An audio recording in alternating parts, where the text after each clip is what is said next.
And are we good? I think we are. Okay then, hello everyone, it's your favorite programming error that just refused to be fixed, CodeErr. And today, if you weren't able to guess by the title, we are playing more of the DLC, specifically Doki Doki Storm. Now then, we made some good progress last time, and the previous stream, before that one. I think we're pretty far into the game. We are slowly but surely getting closer and closer to the festival. Which means we should probably start worrying soon, because we all know that something is gonna go horribly wrong. Hello there, General Kenobi! Welcome to the stream, Rob. Welcome to the stream. I also did remember to write a beach poem. Which, by the way, I have decided I will most likely put the beach poem in the VOD for this stream. But not only will I put it in the description of the VOD, but I will also read the poem during the stream while we are sharing the beach poem with Natsuki. Because Yuri and Natsuki both wrote a beach poem, I did too, so I think we will share them together. And Messenger didn't learn her lesson and started to attack me. Well, that's bullshit. People don't do that. Just no. You just don't. So much logic, she quit the group chat, let's go! Nicely done, Rob. Nicely done. Alright. Now let's jump straight in. Jump into the literature club. You know, the thing we're all here for. Also, Kurt Gitsum? I'm just gonna call you Kurt? I think Kurt. Kurt Gitsum, hi, welcome to the stream, hello. We're playing Doki Doki Storm, which is Doki Doki Literature Club from Yuri's point of view. So we're playing this entire game from Yuri's point of view right now, which is very interesting. You're from Turkey! Oh, that's interesting. Again, I have people from so many different places show up in my streams, and you know what? I'm not complaining, I certainly am not. Admin, because she was warned so many times before lose. Contain and disposed of her. Damn. Okay, now let's see. And he's putting my gift away. I go back to my bag to pull up my beach poem. Don't worry, you'll get to read my beach poem soon. Actually, I will read it, but still. I approach Sayori. She still looks downcast. I don't know if I can handle another emotionally draining conversation right now, but I remember my commitment to my friend and try to summon up what energy I can. Hi, Sayori. Are you feeling any better? She shrugs. She speaks in a low monotone. Everyone keeps asking me if I'm okay. First you, then Code, then Monica. I'm the one who's supposed to be cheering people up, not the other way around. It's bittersweet that people want to try, but it doesn't feel right. Bittersweet, that's a good word to describe the way I feel about my conversations with Code.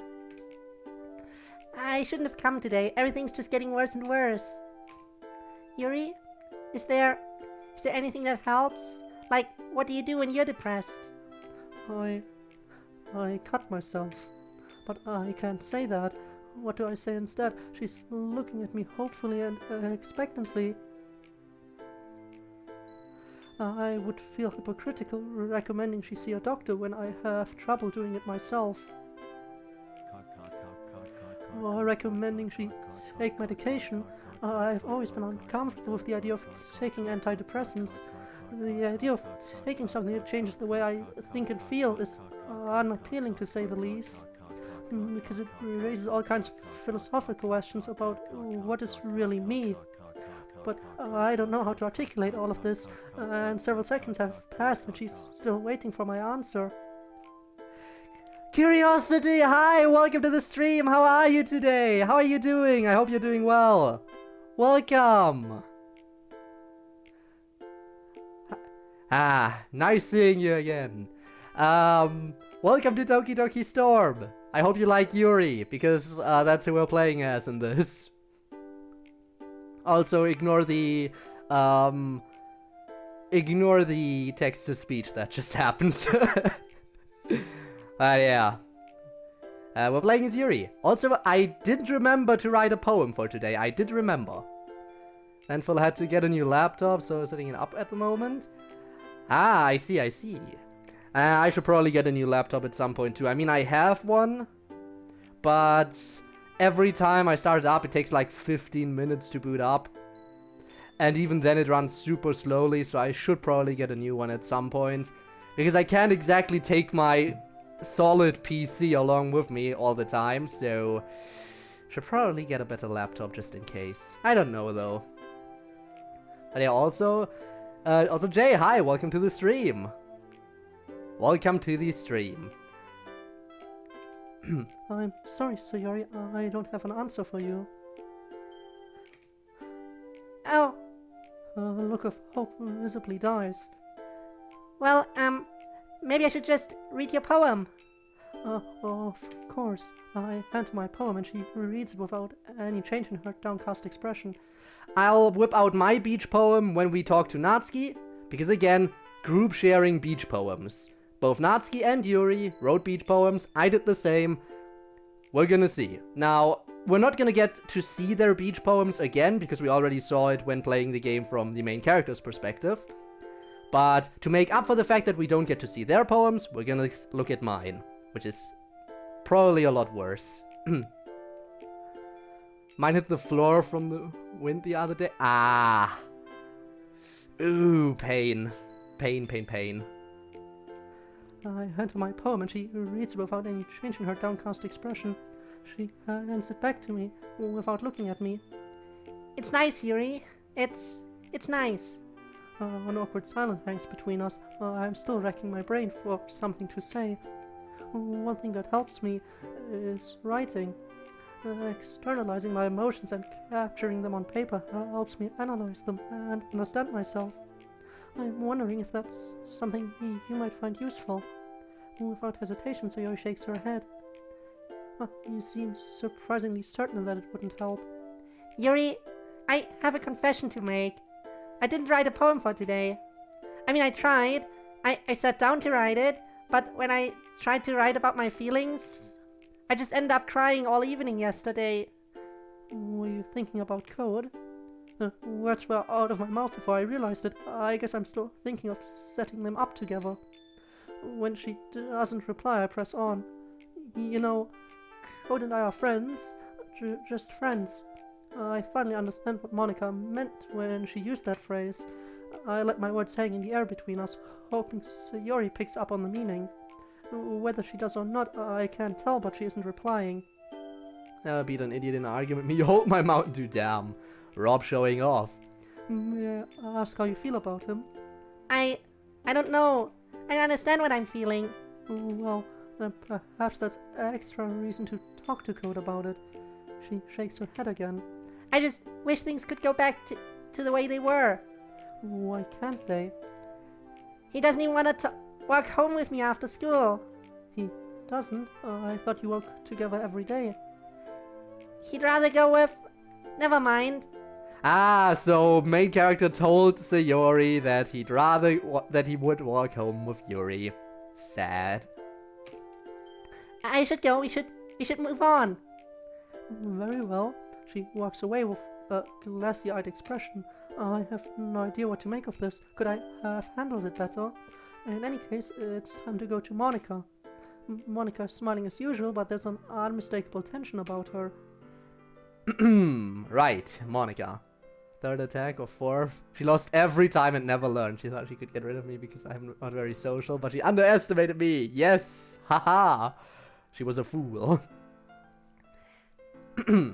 Hey Yuri, having a good day today? You could say today is bittersweet for me. Oh, anything you want to talk about? Well, let's just say it's had some ups and downs. I'm not sure how to feel about it yet. Alright then, let me see if there's anything I can do to help. In the meantime, here's my poem for today. She presents me with a poem entitled The Lady Who Knows Everything.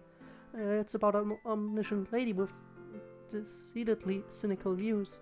It conveys a feeling that knowing everything has removed her sense of purpose in life. This is about the epiphany again, isn't it? Maybe. It's sounding like the knowledge you gained from it has made you lose hope, is that right? Well, I have to be careful how I answer that one. Don't get the wrong idea, I believe that learning and seeking answers are what gives life meaning. I never want to stop learning. But at the same time, I can't help thinking about that saying, ignorance is bliss. In a weird sort of way, I envy you for not knowing what I know. Because I learned something that was rather disheartening. I recall Monica's previous 2 poems, imagining how this one might fit in the context. Also, Ivanov, hello, welcome to the stream. Welcome. Also, Bubble, hi. Welcome, how are you doing? How are you doing? Welcome to poem sharing. I hope you are excited for poetry, because that is what this club is all about. The first conveying a feeling of being trapped, and the second a feeling of torment. The tone of this one doesn't sound any better. I realize I'm spacing out again, but Monica doesn't seem to notice. She's looking over at where Yuri's talking to Code. Well, I happen to value knowledge and learning very highly, so it would seem that we are on the same page, as it were, in that respect. I admit I can't imagine what you could possibly have learned that could be as life-changing as it sounds, yet not worth learning. Can you at least tell me, has your situation improved since we last spoke? It's hard to say. Really, I'm just doing what has to be done. I guess you could say I'm seeing signs of progress. I hate knowing what she's talking about right here. The signs of progress and doing what needs to be done. No. I am at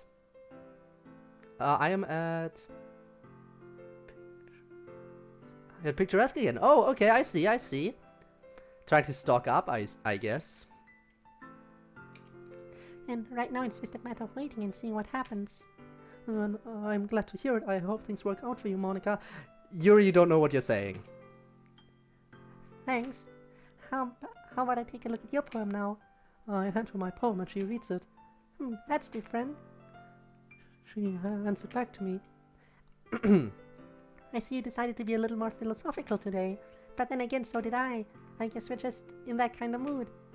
Though I have to say, I wouldn't have thought the beach is your style. Well, it wasn't exactly my idea. It wasn't? Natsuki and I decided to write about the same topic to see how our styles compare.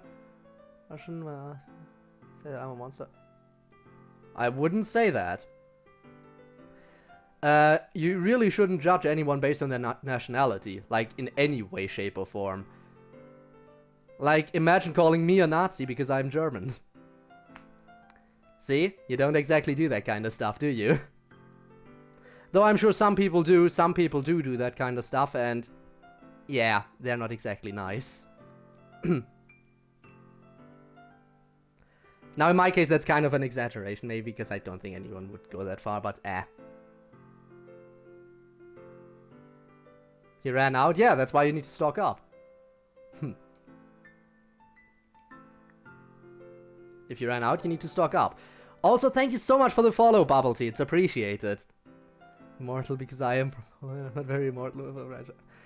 Fair. Natsuki and I decided to write about the same topic to see how our styles compare. It was her idea, I just went along with her request. I was under the impression that the two of you don't get along well. Well, I'm really not sure what the present state of Natsuki's feelings about me is. I wouldn't say we're close. In fact, I would say that our relationship is tumultuous at best. Which is why I felt it important to go along with this exercise to build better relations.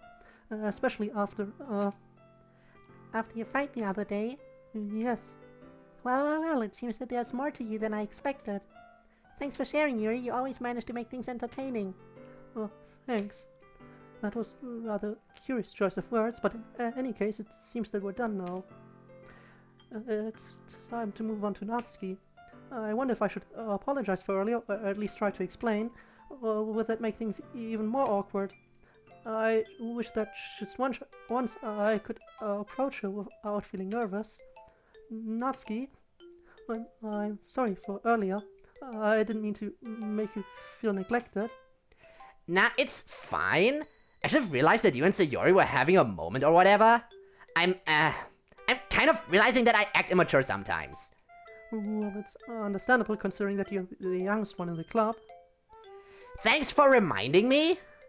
I think that was sarcasm. Anyway, the point is I shouldn't have barged in like that, so I'm sorry. I think that's the first time I've heard Natsuki use that word. Thank you, I accept your apology. Missed any streamer moms. Yeah, fair. And it's only you're only building your streak more and more. And I hope we can continue to develop the rapport we established yesterday. Sure, Yuri. How about we have some rapport with our poems now? She hands me her poem entitled I'll Be Your Beach. It describes the beach in idealized terms as a place of beauty and gives strong hints of romantic liaison. It makes me ache with longing all over again to know what it's like to experience that. I don't know, but we saw what would happen if she was vice president. Yeah, but only the literature club president is self-aware. We know how Monica reacted being self-aware, we know how Sayori acted, but what about Yuri? Because Yuri would be next in line. Down the priority list, because Yuri became vice president when Sayori/Monica were gone. Meaning that on the priority list of the order in which they become self-aware is first Monica, then Sayori, then Yuri, and Natsuki is last. But yeah, like cutting it would amplify because of the stress. It would probably amplify, but she's a very intellectual person, so I'm sure she'd figure out something to do with her self-aware ability. I don't know.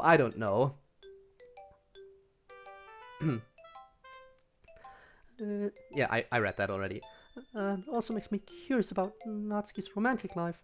I wonder if it would be too personal a question to ask, but then again, I seem to be on a roll with personal questions lately. Well done, Natsuki. There's some very vivid imagery here.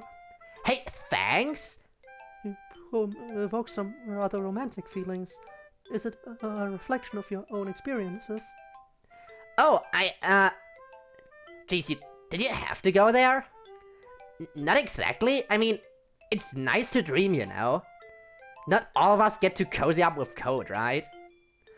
Sticking your boobs in his face was a neat trick. I wish I could do that. Wow. Okay, then. I want to be a primal mustache man that works in a factory and bench press a house. Can be cool sometimes.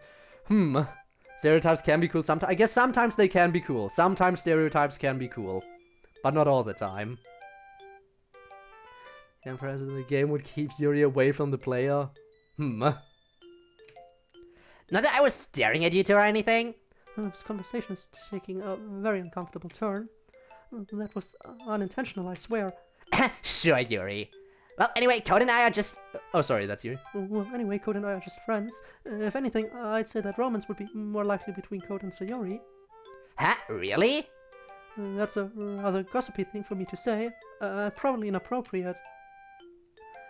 But I want to turn the conversation away from myself. Yes, well, I can't say for certain, but the way they talk about each other seems to indicate they feel very strongly about one another. Yeah, now that you mention this, I guess I can see that. And they've known each other for a while, right? Who knows what they get up to when no one's around? Maybe they even... Never mind, I don't want to picture that. Oh, Kinky. She's thinking of holding hands. She thinks they might be holding hands. How slanderous. Time for me to go. I have 2 o'clock in the morning. I have to get up very early. Good night. Alright, Bubble Tea. Again, thanks for dropping by. Thanks for the follow, and I'll see you around in future streams, maybe. So, anyway, how about I read your poem now? I hand her my poem. A smile comes over her face as she reads it. I knew it. You just couldn't resist making it fancy. And you really like the word tendrils, don't you? Oh, I feel nervous again. Does she mean that in a negative way? It's okay, I like it, it's good. I'm just glad we got the chance to do this. I feel relieved. better than relief. Actually, perhaps this can be the start of a more positive relationship with Natsuki. I think back to my earliest impressions of her, how erratic she seemed, how much I wondered what her personal story was. I imagined myself getting closer to her to find out, even though it seemed impossible. Just how do normal people navigate social situations like that? How did my friendship with Code start? I think he just declared us friends and that was it. Is that how it works? Can we be friends? What? I freeze, terrified. I'm sure that was the wrong thing to say. Panic spreads through me. I'm already cursing myself for that mental lapse. Whoa, Yuri, I'm a little weirded out right now. I'm sorry. I start fidgeting uncontrollably with my hair. I didn't mean it. I take it back. I'm just making a fool out of myself. This is how it starts. This is how it always starts. Oh no. No hand holding before marriage. Bonk. You will never get married, yeah. People call me weird, and then comes laughing at me, and then taunting me, and then things I don't want to think about. I thought I could be safe here, but I've ruined it now. Everything's ruined forever. I hate myself. I want to punish myself for being so stupid. My mind fills with images of all the knives in my collection, of all the things I want to do to myself with them. Yuri, will you quit freaking out? Seriously, get a grip on yourself before people start staring at us. I didn't say no, okay? Jeez. Get a grip. I grip my forearm. I grip it hard until it hurts. I'm still shaking. I'm still struggling to control my breathing, but it isn't as bad as it was a few seconds ago. Maybe I should get Natsuki to slap me every time I feel like this. Wow. And just like that, Yuri awakened a new king. She awakened to a new king, just like that. That's simple. Words are slowly filtering their way into my mind. Does this mean things are okay? Natsuki is nervously looking around the room. Look, what's your phone number? Question captures me off guard. I never actually use my phone. I only have it around for emergencies, but I do have the number memorized just in case. I stammer out the number to her as she enters it into her own phone. Great, I'll text you later, just try to relax. And with that, she walks away without looking at me. I'm left standing there, still trying to recover my composure. What just happened? I'm very confused. Okay, and before we go there, Okay, you three. before we go there, it's time to share my poem. My beach poem, I will share it now. Feel free to analyze it. There is, of course, some very surface level messages in there, but I do also have, like, there is also a metaphorical layer to it this time. I could probably tell you about that metaphorical layer. You don't actually have to dig too deep to find out what it is, but yeah. I'm still thinking about that one, but okay, you ready for this? I shall read it for you. Oh, look at that, the poem page is on screen, just like it should be. So this poem is titled Mankind's Beach. Because again, beach poem, beach topic, but there is a slightly metaphorical layer under it. Not like it's too hard to read into. Washed upon the shore right there, a piece of trash is now laid bare. The waves have carried it so far, yet to the beach it is a scar, a stain upon the shore. And many more are just the same, so way more trash the beach will gain. Like a disease this will expand, and cover up this golden sand, a taint upon the shore. And yet, as if it's not enough, the beach is given zero love. Some stuff is even dropped right there, from plastic toys to cans of... Sorry. And yet, as if it's not enough, the beach is given zero love. Some stuff is even dropped right here, from plastic toys to cans of beer, a curse upon the shore. And so this beach, once grand and kind, has left its beauty far behind, is littered now with shards and grime. What else will happen down the line? No life upon the shore, and none forevermore. So, that is my beach poem. I think it's not too extravagant. I think I tried. Carry followers equals my insanely good luck. Not quite what I was going for, but I can see how you would interpret that out of it. I can see that. Should I actually go a little bit in depth about the metaphors in this, or... You know what, I guess I will go a little bit in depth about it. So, on the surface level, you can tell that it's... On the surface level, you can tell that it's a little bit about pollution. Like the surface level stuff. If you dig into the metaphors a little bit, it's not just about, like, pollution in general, but... overall, the very negative impact humanity has on the planet overall. Basically, with pollution being the main thing, of course, which is why that's the more, you know, more directly named stuff here.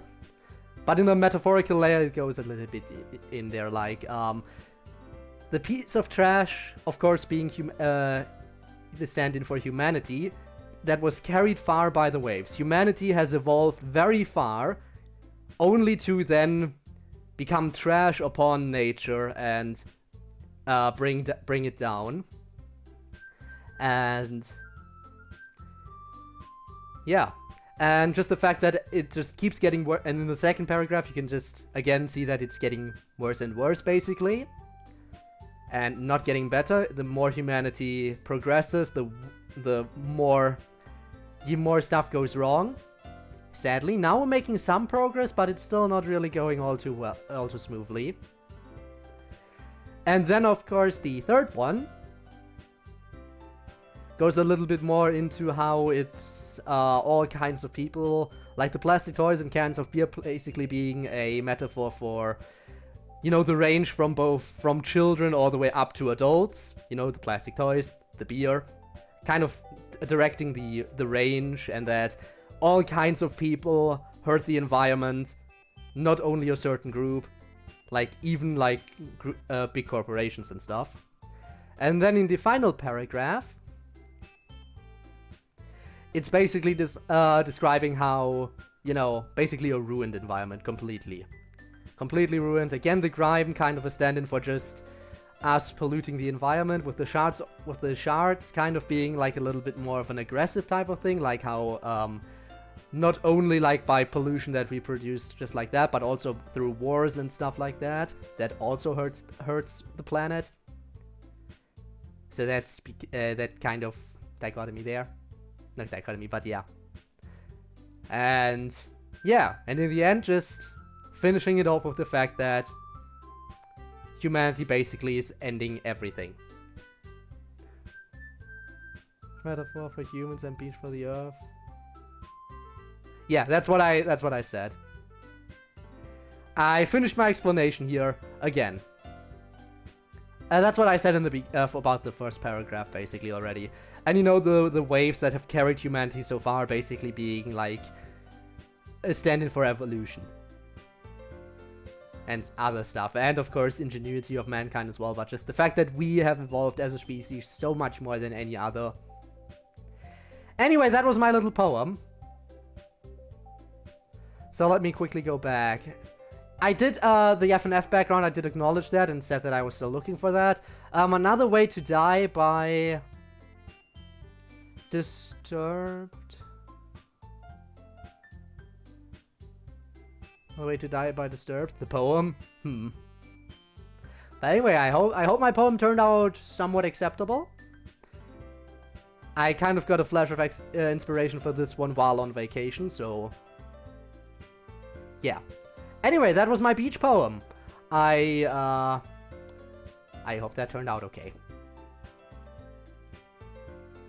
It is acceptable. Again, yeah, the metaphors aren't really all that deep, but it is what it is. First time in a while I've actually shared a poem on stream like that. Now we're going near a beach on a trip. I'm going near a beach on a trip soon. Ooh. Are you gonna write about the beach too? Okay, you three. Monica's voice rings out from the front of the room. There's something disconcerting about it. Didn't hear that song correct? I don't think so, no. I don't think so. Written to not have deep meaning, but somehow they managed to do that. Again, I started writing the poem. Initially, I was just going on about the pollution, but then I decided I could work in like that as a metaphor for just overall humanity's impact on the planet. Well done sharing poems, right? Why don't we start figuring out... Hold on a second. Is it just me or did you say something strange just now? Eh? Something did sound a bit unusual. You three. That's right. You deviated from your usual catchphrase when addressing the club. Catchphrase? I don't have a catchphrase. Jeez. Why is the mood so weird today? Look, even Yuri isn't immune to it. Perhaps that's why Natsuki was forgiving of my weird behavior. It seems that I'm not the only source of weirdness today. Stagnating air is common foreshadowing that something terrible is about to happen. In your books, maybe. Look, the only thing different is that Sayori isn't here. Ah, it seems you're right. Sayori always helps lighten the mood up a little, doesn't she? It's almost like everyone's balance is thrown off a little when she's not around. Where the heck did she run off to anyway? I thought she just went to pee. Natsuki, please show some decency. That just slipped out. All things considered, I probably shouldn't be antagonizing Natsuki. Oh, come on. She actually wasn't feeling too well and went home early. Is that so? I hope she's alright. Seriously? Of all the times to not go home with her, you pick the time she's not feeling well? So much for you two being all lovey-dovey. No. First of all, stop misunderstanding my friendship with Sayori. And second, she's kind of been ignoring me today, so I didn't want to force it. Oh? That also slipped out. I think I'm still too agitated right now to even try to control my reactions. Ooh, player 1. Player 2. Pollution. Player 1, layer 1 pollution, layer 2 pollution. I mean, yeah, again, pollution is the main impact humanity has on the planet. It's the double layer. The double whammy. But you can see what I went for with my imagery. Even if it's not too amazingly written. I never said I was a good poet, okay? But I think I'm still kinda happy with how this one turned out. I was actually thinking about whether or not I should just stop after the line of no life upon the shore, or if I should add in the rhyme at the end. And none forevermore. When I had that, because the rhyme immediately popped into my head, but I wasn't sure if I wanted to do that.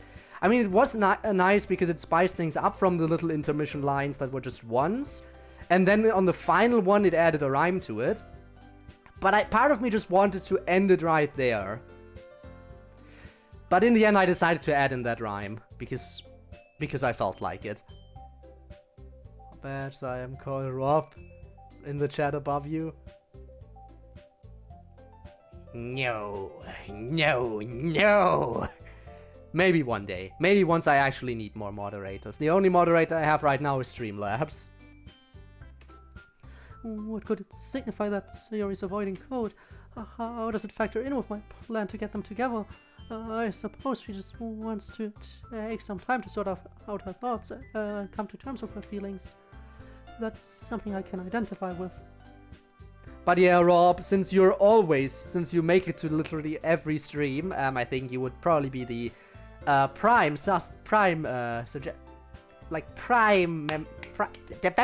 can't talk. Probably be the prime member I would choose for the role of moderator. Robma? Oh no, it's Robma! Come on, that was a perfect setup. Throw out a punchline.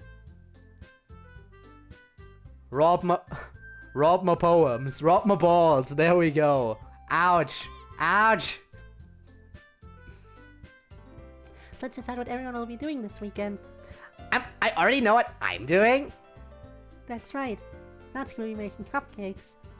But we might need a lot of them and different flavors. Can you handle that all by yourself, Natsuki? Challenge accepted. And as for myself, I'm going to be printing and assembling all the poetry pamphlets. So you will be helping me design them. 2 times in a row. Damn, the chosen one.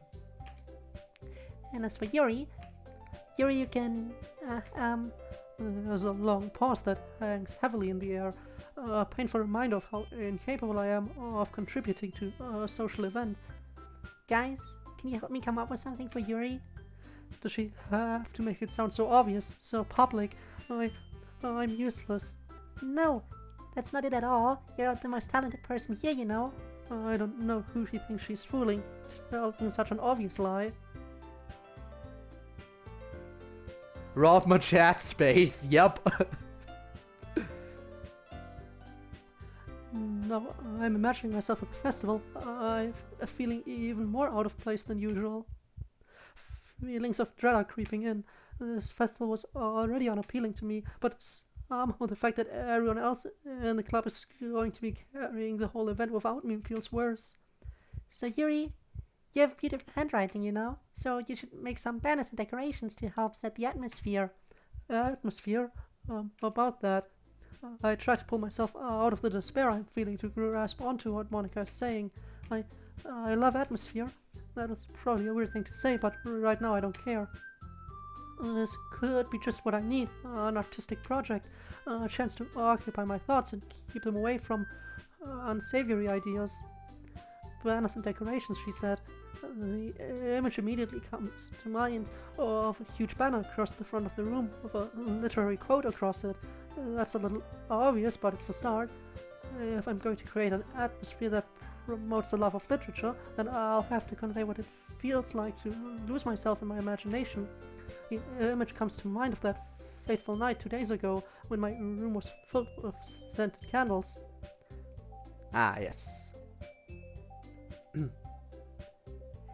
Both Natsuki and Yuri have some pretty heavy-duty tasks to handle. It would probably go a long way to give one of them a hand. Monica's giving Code a choice. Dare I hope that he chooses me. Once again, I'm imagining visiting Code's house like friends do. And then I can cook and clean for him like he does for Sayori. I suppose I wouldn't mind a bit of help. Well, even if you don't know how to bake, there's always some dirty work I could give you. It's not like Monica's going to give me a choice and you shouldn't be sitting on your butt anyway. That doesn't sound very nice for Code. If I recall, Natsuki, you mentioned that you would like to handle the baking on your own. Code may not like to be around if you only make him out to be a nuisance, so therefore he may be more suited to assisting with the decorations. Hold on, I never said that. How hard could it be to make a few decorations anyway? Can't help feeling affronted that she would suggest my task is easy. Sounds more like you're just making excuses for Code to... What are you saying? It will be extremely meticulous work. And baking isn't? Just what do you think? Guys, let's settle down for a moment. In the end, I think it's up to Code to decide how he'd like to contribute. Besides, he hasn't really gotten the chance to spend any time with me yet, you know? I feel a resurgence of jealousy at the idea of Monica trying to take Code away. So I'm sure he's interested in... You literally just said! I'm surprised as well. Sorry, I was just saying though. Jeez. Can you just settle this already? Yeah. Code, you're okay with this, right? In the end, it's up to you. Of course. Very well. In that case... There's a pause during which Monica, Natsuki, and I look at Code. I have only one stack of clay packs. I can't reuse clay, as there isn't any. Ooh, that is a problem.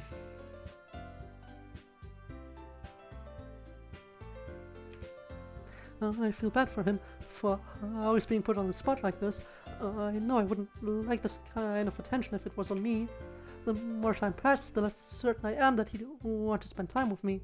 I imagine he would probably want to spend time with Sayori, his close friend, and possibly love interest. Or perhaps Monica, since she just asked him. She's so popular, I'll bet he'd find her company delightful. Even Natsuki might make preferable company to me, now that I think of it. Everyone seems to love her cupcakes. I suddenly feel very inadequate next to all of this competition. I don't even know I consider myself a possibility, just wishful thinking, I suppose. All that's left is to see which of the other girls he does choose. Well, I'll probably be most useful helping out Yuri. Me? I should probably feel elated, but all I feel is a strange sense of emotional turbulence within me. Are you serious? Why would you? Natsuki, I can already tell you're about to say something mean. No, I was just saying. So you'll be helping Yuri then, Code? Yeah, that's what I'm gonna do. Is this real? Is this really happening? Stay calm, stay focused. Committed a fatal mistake. I touched the glass of my glasses. Oh no! Now you cannot. Now you blind because huge splodge. Gotta polish them now. Oh well, this Saturday I'll get a pack. There you go. There you go. Just have to wait. You just have to wait a little bit longer. I'm glad. I have a bad habit of overthinking these sorts of things, so I think your assistance will be very useful. That's great to hear. Natsuki, will you be able to handle the baking yourself? I mean, yeah, I already said I would be fine. Okay. Natsuki is visibly perturbed. Was it really that important to her to have company while making cupcakes? I can't help feeling guilty about taking Code away from her, even though it wasn't exactly my choice. So is that everything we need to go over? Yeah, that should be about it. Are you guys excited? My emotions are still feeling very confused. Well, excited might not be the right word, but I suppose I'm looking forward to it a little bit. Do you feel the same way, Code? Me? I guess you could say I'm interested to see how it'll turn out. That's good enough for me. What about you, Natsuki? Natsuki still looks upset. Natsuki? That came out more loudly than I intended. What? What? Why is everyone yelling at me? I didn't even do anything. No, that's not what I meant at all. Why did I get this sudden impulse to try to cheer her up? Why didn't I wait until everyone else left? It's making me anxious, having everyone's eyes on me. But now that I've started speaking, I feel like I have to see this through. I'm sorry for this. Bought coffee. Hope it tastes good. I will drink tomorrow. Steam new items. Whoa! Well, you got a bunch of new shiz. Also, Matt. Hey, Matt. You missed me sharing my poem. Pico Sim in the house. Welcome. You want me to bring up my poem again? I won't go in depth about it again if you do want to see it again. But I could bring it up. But I won't like give you the full rundown of what I thought when writing that one. But only if you want to. I'm sorry for this. I don't really know why Code picked me. And also, your cupcakes are the best cupcakes I've ever had. I hope no one noticed that I never actually had any cupcakes. They go really well with my tea.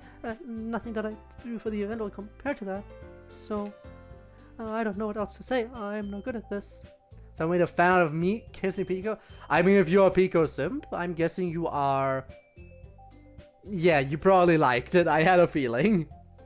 You know, not everyone feels comfortable with having fan art of themselves being with someone else.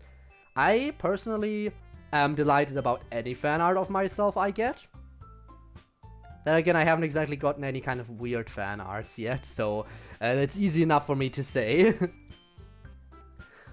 I don't know what else to say. I'm not good at this. But hey, happy for you. Happy that you got that. So, I get it. I'm kind of surprised though. why? Well, I'm the one acting immature. I already know that. She gives me a meaningful look. But you're trying to cheer me up all of a sudden? I know I'm not very good at it. Embarrassed, I look away from her. I'm sorry if I said something bad. No, I kind of appreciate it. I'm sorry for making a big deal out of nothing. I'm gonna have to go. Alright, Matt. Thanks for dropping by. See you around in the future. Here's that word again. She apologized to me again. Even though she didn't really have anything to apologize for. I can't help gazing at her in wonder. Up until now, I've only known her as a hostile little girl. This seems like the evidence I've always wondered about, that there's more to her than there seems on the surface. But I'm going to say this. You better bet that my cupcakes are going to be the best part of the whole event. Oh, I believe you. Natsuki and I smile at each other. Yeah, I hope to see everyone do their best. But with that, there's nothing more for today. so I guess it's time for us to head out. Alright, let's get out of here then. Everyone packs up their things. I try to catch Code's eye, hoping he'll notice me, but he just seems to be spacing out, not paying attention to anything in particular.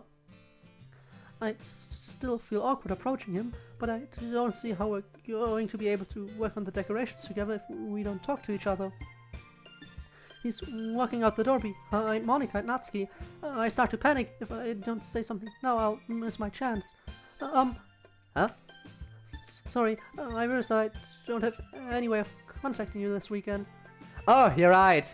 Can't believe that slipped my mind. Should I give you my phone number? I think that would be the best way, yes. Alright then. Code and I exchange phone numbers. For the first time in my life, I have the phone number of a non-family member stored in my phone. It feels quite exciting. Okay, then I'll be stopping by your house on Sunday. Huh? My house? Is that a problem? No, not at all. I just thought I would be the one going to your house since I'm the one helping you. I feel a little foolish for not considering that. But now that I think of it, the idea of having him over at my house makes me uncomfortable. I'm sure it would lead to all kinds of difficult questions like, why is there a display full of colorful knives on the wall? I suppose that makes sense, but if you don't mind, I think I would prefer going to your house. Alright. In that case, it won't be a problem. I hope I managed to make myself useful in some way. I'm not nearly as creative as you are. There he is, being modest as usual. Don't underestimate yourself, Code. I think that will make a very productive team. Even if you only chose me because you felt bad or something. Wait. You don't actually think that, do you? I hesitate, considering how desirable his other possible choices were. It's hard to see any appeal in choosing me. I don't know. It's difficult to come up with any other reason why you may have chosen me. You're forgetting the one reason with the most common sense. I chose to help you because that's what I wanted to do. But is implying that he's doing this for some reason other than pity. Making decorations doesn't really seem like something that normal people would enjoy, but then again I frequently have to second guess my own assumptions about what normal people do. Maybe this is one of those times. Yuri, you're overthinking this. You wanted me to point out when you're overthinking, right? Huh? I didn't realize.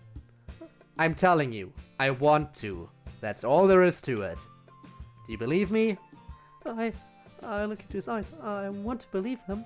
I want to believe that there's someone who genuinely wants to spend time with me, despite all my faults, despite the fact that he has alternatives who are more attractive and likable, more pleasant and fun to be around. But like he said, I'm overthinking things. I realized that he didn't actually deny that he's doing this out of pity. I believe you. After all, wanting to spend time with me isn't mutually exclusive with pity. Ah, Yuri! I just have to make the most of being a pity case. And I'm really looking forward to Sunday. Yeah, I am too. I'm still trying to shake off the melancholy feeling I was just experiencing and remind myself about the positive. In 2 days I'll be going over to my friend's house, and with that thought I can't help smiling all the way home. As I enter my room, I pull out my phone to send Code a message. I've never sent a text message before. I have mixed feelings about it. On one hand, I appreciate the opportunity to communicate through writing, but on the other, it feels rather clunky, typing out sentences on the keypad of this flip phone of mine. I probably would have gotten something with a keyboard or touchscreen, but I never really expected to actually use it, so I just went with the cheapest option. What do I even say? Should I send formal pleasantries or something like that? Should I discuss details of my plans? But of course I'm overthinking things. I should start with the basics of where and when we're meeting. I sent a message confirming his address and when I should be there. Looking over my messages might be a little more apologetic than it needs to be, but it will suffice. I put my phone back in my bag. Next I should solidify details of what kind of decorations we'll be making. Suddenly I hear a strange buzzing sound. I look around the room. I don't hear it anymore. I don't know what that was. Anyway, I'm going to need supplies, and it will be nice to have a comprehensive list before I go shopping. Wow. Yuri does not even know the phone buzzing when reply come in. Yuri, check your phone. You just sent a message and then you heard a strange buzzing sound that you're not used to. Think about what that could mean. Logically. Come on, you're a smart girl. Figure it out. There it is again. What is that noise? I look around again, but I can't figure out where it came from. Was it an insect? It was only there for a second. It was a rather low buzz. It would have to be a very large insect. I hear it a third time. I'm sure it came from my bag. When I investigate, I realize it was my phone. Code have replied already. I look at my phone and see that I've received 3 text messages, all from the same number. But they aren't from Code. I don't recognize the number. Probably Natsuki, the only other person outside your family who you've given your number to. Confused, I open them to read them. The first says, "Hey." The second says, "How are you?" The third says, "Want to hang out tomorrow." I'm more than a little baffled. I've never received messages on this phone before. Could they be some kind of junk messages or spam? Is that something that people receive on their phones sometimes? Just as I make the decision to delete them, the phone suddenly vibrates in my hand. It startles me so much, I almost drop it. That's a 4th message from the same number. It says, "It's Natsuki." I stare at my phone for a long moment. I was not prepared for this development. All kinds of implications are running through my head. She did say she was going to text me, and that was in the context of a question about friendship. Is this her wanting to spend time with me as friends? The thought starts my heart racing, even more so than the thought of spending time with Code did. I always feel anxious in Natsuki's company, even at the best of times. What would it be like to be in her company away from school? It sounds scary. Just as I'm thinking that, my phone vibrates again, and I really do drop it this time. Fortunately, it appears to be undamaged when I pick it up. There's another message from Natsuki. I hope I don't get charged for receiving text messages. I don't actually know what my phone plan is. The message says, "We could have lunch at Salvador Mall." Salvador! Look at that reference. Sweet reference back to the dev team. I don't know why I'm hyped about that. I honestly don't know. It feels like such a simple reference, but you gotta appreciate the simple things sometimes.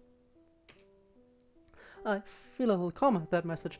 Having lunch sounds non-threatening. In fact, considering how often I eat alone, having company while I eat could be quite pleasant. I carefully compose my reply, trying to be straightforward and not overthinking it. My message says, "Hi Natsuki, I'm fine, thank you. I would be delighted to have lunch with you tomorrow at the mall." I double-check my message for errors before sending it, something Natsuki definitely doesn't do. I then carefully place my phone in my bed, unwilling to risk another mishap if it startles me again. I stand there watching my phone, waiting. I am sure that any second Natsuki will respond. Any time now. My phone vibrates again. I pick it up to see another message. It's from Code. He just sent me his address and a time to meet. Having more than one friend is confusing. My phone vibrates again, but this time I'm ready for it. I quickly hug it to my chest to stop myself from dropping it. It seems to vibrate my whole body. When I look, it's another message from Natsuki. It says, "Cool, see you then." Well, now that that's settled, I can focus on my plans with Code again. A quick search online shows that there's an art supply store at the mall. That will be convenient. I can do my shopping there after eating lunch with Natsuki. Browsing the website, I see that they have everything I need. In fact, the site gives me other ideas. It has all kinds of displays of artwork and decorations. Once my shopping list is complete, I consider splitting up the purchase evenly between me and Code, but that wouldn't be right since this is my project. I'll just ask him to bring a couple of the smaller items. When I bring up my phone to text him, I see that Natsuki has texted me again. It's stressful trying to interpret her messages, but I see that she has suggested a location in the mall to meet and says, "We'll go from there." Yes. Let's see. Can you reply again, or is the conversation ending there? I'm not sure why she felt a need to say that using multiple messages, when one would have sufficed, but her plans seem sound, so I agree. And then I let Code know which items to buy for our project. A big part of me would prefer the simplicity of staying home, reading like I usually do, but I remind myself how important this is. I need to prove that I can handle myself in a social situation. In the meantime, some tea would do nicely to help keep calm. My parents are reading at the kitchen table when I come in. Hi Mom, hi Dad. I'm a little surprised with myself. I don't even know what made me speak to them just now. But now that they're looking at me, I feel compelled to continue. I'm going to be spending time with friends this weekend. I smile, feeling pleased with myself. I'll be meeting Natsuki for lunch tomorrow. And on Sunday I'll be spending the day at Code's house. He's the new boy in the literature club. There's an awkward pause. I don't even know what I expected them to say. I'm starting to think I should just get my tea and leave. I see. Well, I suppose we knew this was coming someday. My mom glances at my dad, who is still looking at his book. Wow, of course. Be sure to use a condom. No, that's not what... I don't care what he says. Oh, sorry. I don't care what he says, it's for your protection. She gives me a tight-lipped smile. My dad is still determinedly focusing on his book. He's looking very red. Very well. In a daze, I wander back upstairs to the bathroom. I realize I forgot my tea, but I don't think I can face my parents right now. I look myself up and down in the mirror. No, Code wouldn't be interested in me that way, right? I'm too undesirable. My parents just have the wrong idea, that's all. We're just friends. We're just friends. I nod to myself in the mirror. It would be silly to suggest anything like that could happen. We're going to have a good time together, but not that good. We're going to have a good time. Yes, I allow myself to feel excited about the prospect of spending time with my friends again. I believe I am prepared as I can possibly be for what looks like it will be the most interesting weekend of my life. Okay, weekend time. It's Saturday. As uncommon as it is for me to go out on a non-school day, I already know what to wear. I put on my second favorite tan sweater. It keeps my arms from view while also hiding my figure nicely. I still feel nervous about my lunch meeting with Natsuki. Normally I would be spending the weekend at home reading books. I intend to bring a book with me, but it doesn't make me feel much better. I glance at my knife collection. I know I would feel more secure if I had one of them with me. But I'm determined to get over my dependence on them. I managed to do it yesterday, and as nerve-wracking as this encounter with Natsuki is, I'm sure I can do it again. I suppress the urge to apologize to my knives again as I pick up my bag and head out. Also, game, hello. Don't want to stay too long because maybe spoilers. Fair, fair. Very fair. I just wanted to continue my watch streak and let you know that I'm finally getting laser hair removal on my face. Ooh, okay. Well, here's hoping everything goes smoothly and you won't have to deal with it anymore. I can definitely see why laser hair removal would be something to get into. Personally, I think if I were to get laser hair removal, I mean on Wednesday, oops, well, mistakes happen. If I were to get laser hair removal, it probably wouldn't be on my face. But I do have some spots in my body where I'm like, does that have to be there? So I get the pain of trying to get, of wanting to get rid of that stuff for good. So I messed up the date. It happens to the best of us. Anyway, there shouldn't be any spoilers right now, actually. I think you're good.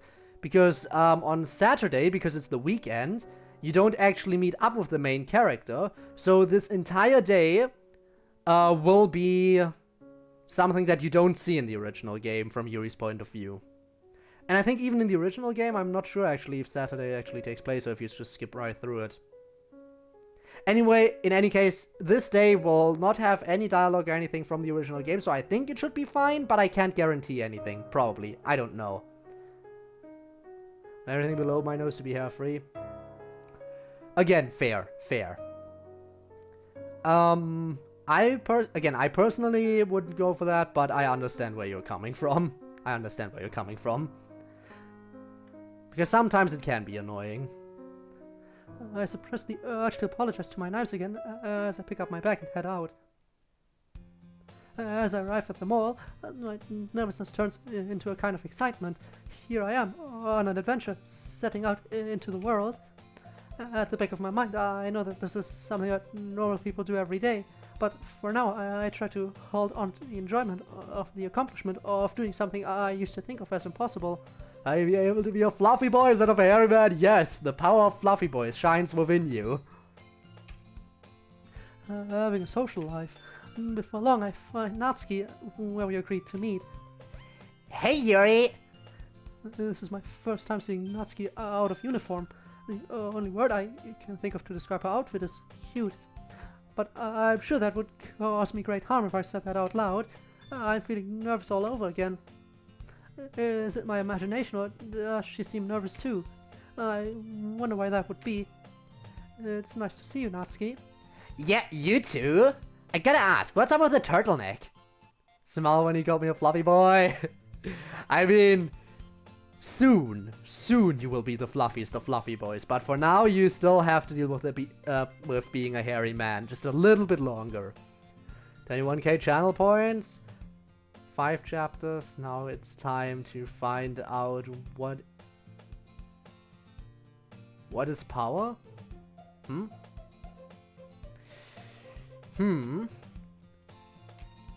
I mean, isn't it a little warm for that? I happen to be prone to feeling cold. That much is true, especially in the last few days. This is what's comfortable for me. Well, suit yourself. Personally, when I get home from school, I can't wait to get out of that uniform and into something with short sleeves. Well, it's true that our uniform can be uncomfortable at times. Don't comment on her outfit. Don't comment on her outfit. Change the subject. I noticed that she doesn't have her bag with her. Where's your lunch? Huh? I was gonna order before you got here. I wasn't gonna order before you got here? Order? Yes? From the restaurant? I figured we'd pick which one when you get here. Oh, of course. I feel foolish. I think I may have made another social blunder. I brought my own lunch. I sheepishly gestured towards my bag. Oh. It's more cost-effective this way. Eating at restaurants can be very expensive. True, but you go there because, for one, the food is good, usually, and for another, it's also, you know, kind of for the experience. But I know, yeah, usually, restaurants definitely the more expensive option. Land of Kings, Chapter 1, down. There come the requests. And after I just cleared it out, my poetry queue is currently empty, but was empty until right now. We'll see how long it takes for me to finish all the requests you're about to make. Well, thanks for the tip, Yuri, but it'll be pretty weird bringing your own meal into a restaurant.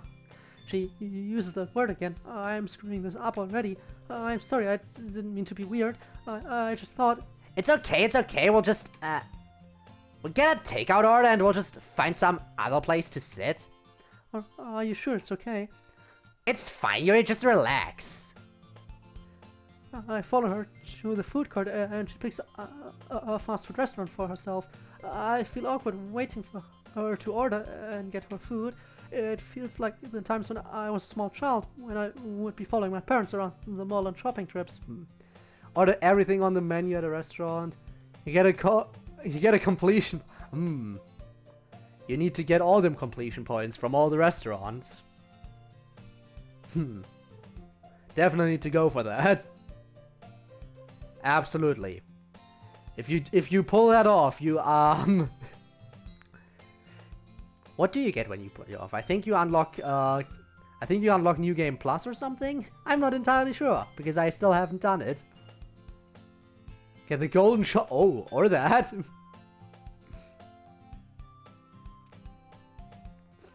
It feels... Yeah, no, I read this. Except this time the person I'm following is younger and shorter than me. Once Natsuki has her meal, we find a bench out in the mall to sit on, and we start eating. We eat in silence for a few minutes and then... So, do you feel ready for the festival? Ready enough, I suppose. I don't know if I can ever claim to be fully ready to perform. But other than that, everything is copacetic. Copa...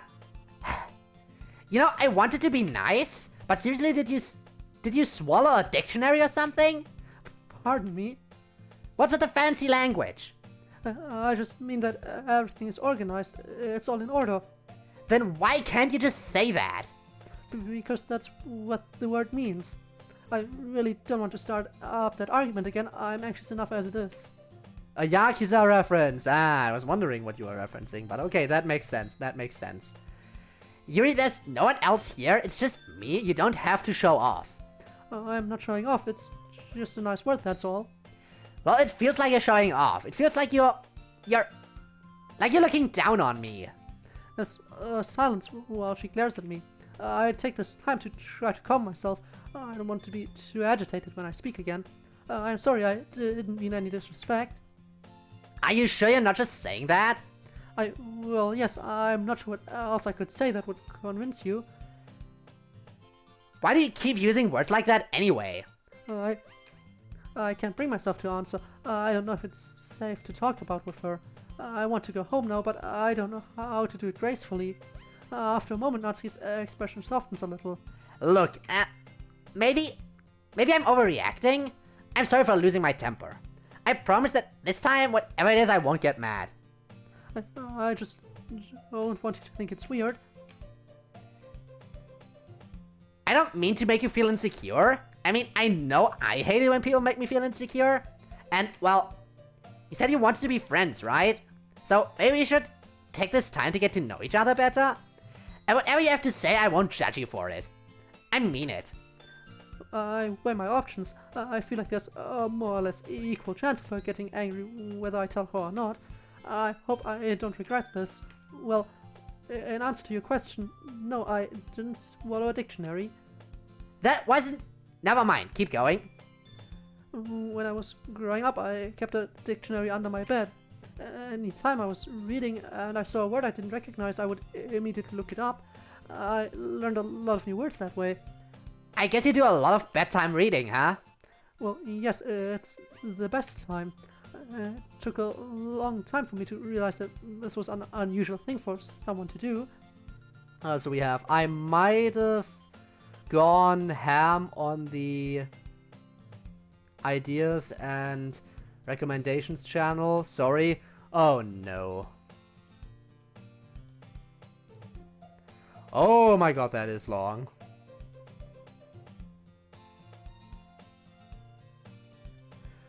Okay then. I see how it is. But I guess it's fine. I think that channel is kind of underused sometimes anyway, so... But I happen to think that language is very beautiful. There's so much meaning encapsulated in each word. I just wanted to learn it all. Sorry, the word encapsulated means... It's fine, I get it. And it's cool, really. It's fine that you enjoy learning. It's just that sometimes you look like you think you're better than everyone else. I don't mean to, I really don't. I'm not better than everyone else, far from it. And again, I'm sorry if I didn't give you due consideration, but I still believe that a keen grasp of language can convey a lot of subtlety and nuance of expression. Every word is unique and carries its own meanings and feelings associated with it. Well, thanks for your consideration, but I gotta tell you, I once read one of those fancy fantasy novels you love so much. It was about a bunch of guys who were on a quest to destroy a magical ring. Wow. Yuri's into Lord of the Rings, apparently. Or at least Natsuki thinks so, I don't know. To keep it away from some dark wizard who wanted to use it to take over the world or something, I never figured out what his deal was. Anyway, this book is famous. Like, it's got movies based on it. It's supposed to be this epic thing that tons of other fantasy stories are based on. Well, you know what? The book is boring as hell. The guy who wrote it spends more time describing the countryside than anything that happens. And we don't learn anything about the people in it either. I had to force myself to get through it, and the whole time I'm thinking, get to the freaking point. And you can say all you want that it has extra meaning or whatever, but what's the point if you put your audience to sleep from boredom? Like, the writing in my manga may be simple, but at least stuff happens. And it still manages to have meaning to it. Well, can we perhaps agree that there's merit in both styles of writing? I really don't want to argue. Yeah, I guess. for the record, I do feel that I've learned a lot from you this past week. Yeah? Yes, and I'd like to think that you learned a little from me too, considering how your last poem came out. Well, you know, it was good practice, so I didn't mind doing it. Then hopefully we can each continue to learn from each other. There's a pause. This conversation is feeling a little more comfortable than it was a moment ago. I hope I can keep it that way. So, how about you? Huh? Do you feel ready for the festival? Oh, well, yeah, I'll be ready. I would like some company while making the cupcakes, but I'll get it done. I just have to hope I can avoid my dad while I'm doing it, or at least that he doesn't make himself annoying. My parents make themselves fairly easy to avoid. Must be nice. Not really. Yeah, sometimes I wish my dad would just shut up. Natsuki once again being relatable, but we're moving on from this. Force Natsuki to read War. No, don't force her to read anything she doesn't want to. Don't do it. But Yuri, you gotta read a manga now. You know how this works. It's the law of equivalent exchange. It's somewhat amusing to discover that apparently our parents are opposites of each other too. Perhaps we should trade parents sometime. Judging by her reaction, that may have been the wrong moment for levity. That was a joke. I was just joking. You don't want my dad as your dad. Oh, why not? Never mind. Anyway, I guess you and Code are all cope up whatever with the decorations. Well, we have everything planned out. We'll be meeting tomorrow to put it all together. Natsuki seems to be having trouble making eye contact at the moment. You and Code have gotten pretty close, huh? Yes, that's because the main character is specifically on Yuri's character route. Of course we've gotten close. Again, it's out of my control because I'm not controlling the main character, but he seems to have gone for Yuri in this. Well, we are friends. I bet you wish you were more than friends, though. She answers at me as she says this. I'm a little taken aback at how forward her question is. It's okay, you don't have to answer, it's pretty obvious. I mean, I know you said he probably wants a Yuri, but if you ask me, he already blew it with her yesterday. You probably have a pretty good chance with him. This causes a strange fluttering of emotion inside me. I've gone through so many ups and downs in my state of mind about Code. I don't know how much more I can take. But I must be a glutton for punishment because I feel a resurgence of hope about the idea of getting the chance to be with him. What mod are you playing? Vigils, welcome to the stream. We are playing Doki Doki Storm, which is Doki Doki Literature Club from Yuri's point of view. We are currently on Saturday, so the day before hanging out on the weekend. And apparently on the day before hanging out with the main character, Yuri and Natsuki go shopping together for the supplies they need for the coming day. So that's what's happening. So we're getting close to some stuff. Still here, just not chatting. That is fair, Rob. Absolutely fair. But yeah, Doki Doki Storm is the name of the mod.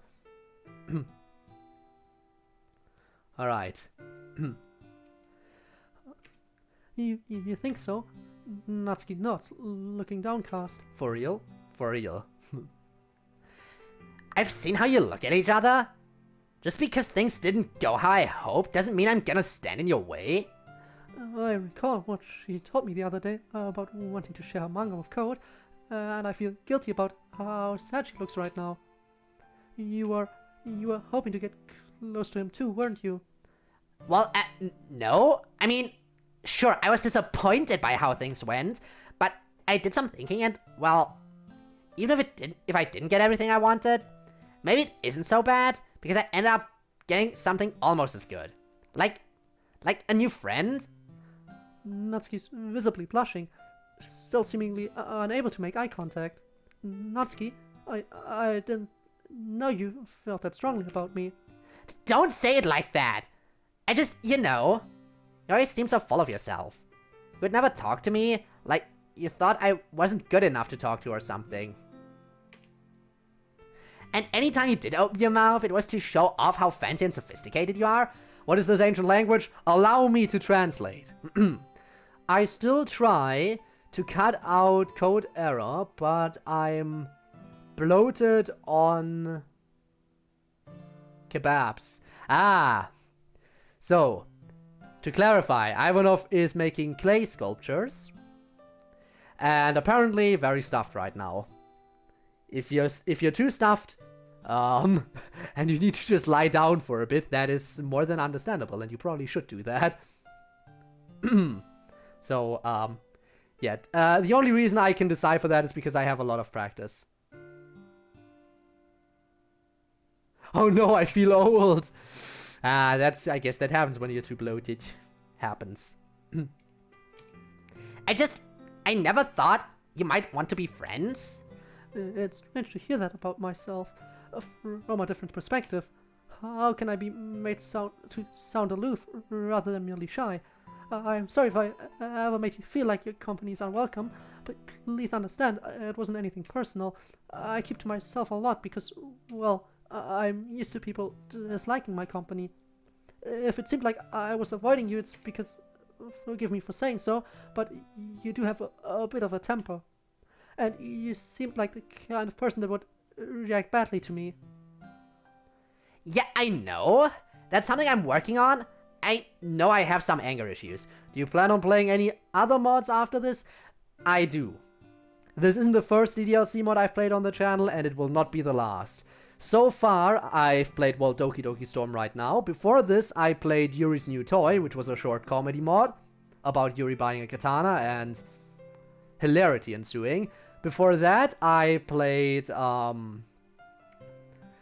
Sayori Says No to Suicide, which is a PSA mod. But it also has a lot of comedy to it. Also, thank you so much for the follow, it's appreciated. And by the way, all these three mods, Doki Doki Storm, Yuri's New Toy, and Sayori Says No to Suicide, were actually made by the same author. Because they actually commented on the video I did on Sayori Says No to Suicide.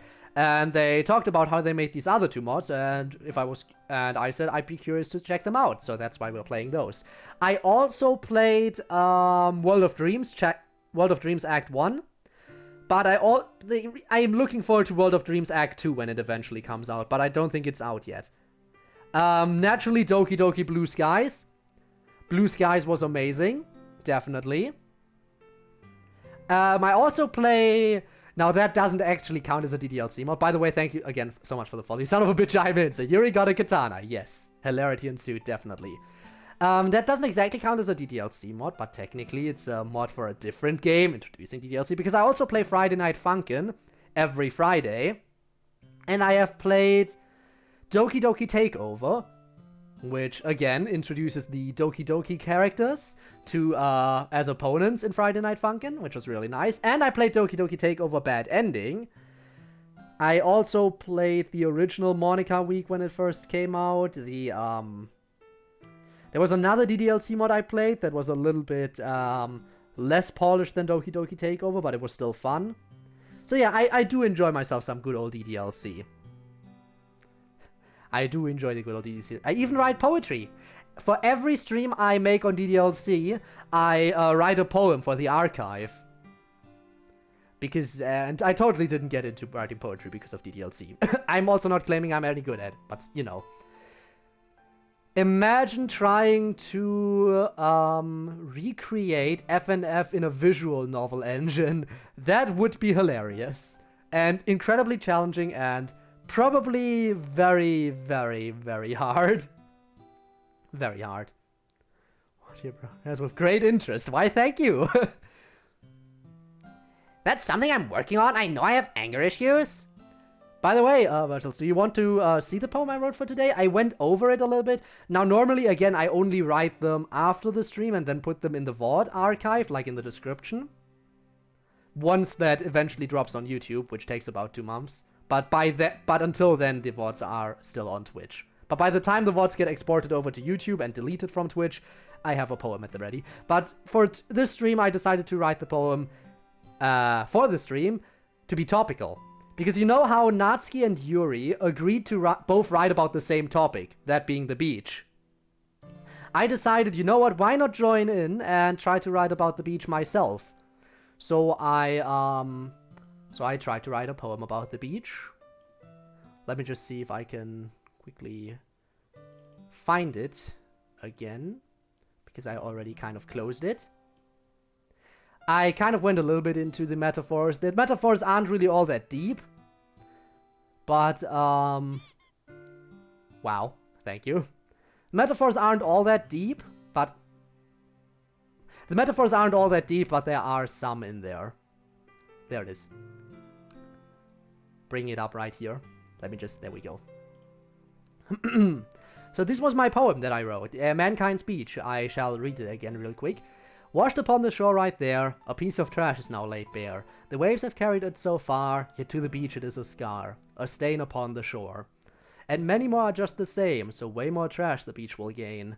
Like a disease this will expand and cover up this golden sand, a taint upon the shore. And yes, if it's not enough, the beach is given zero love.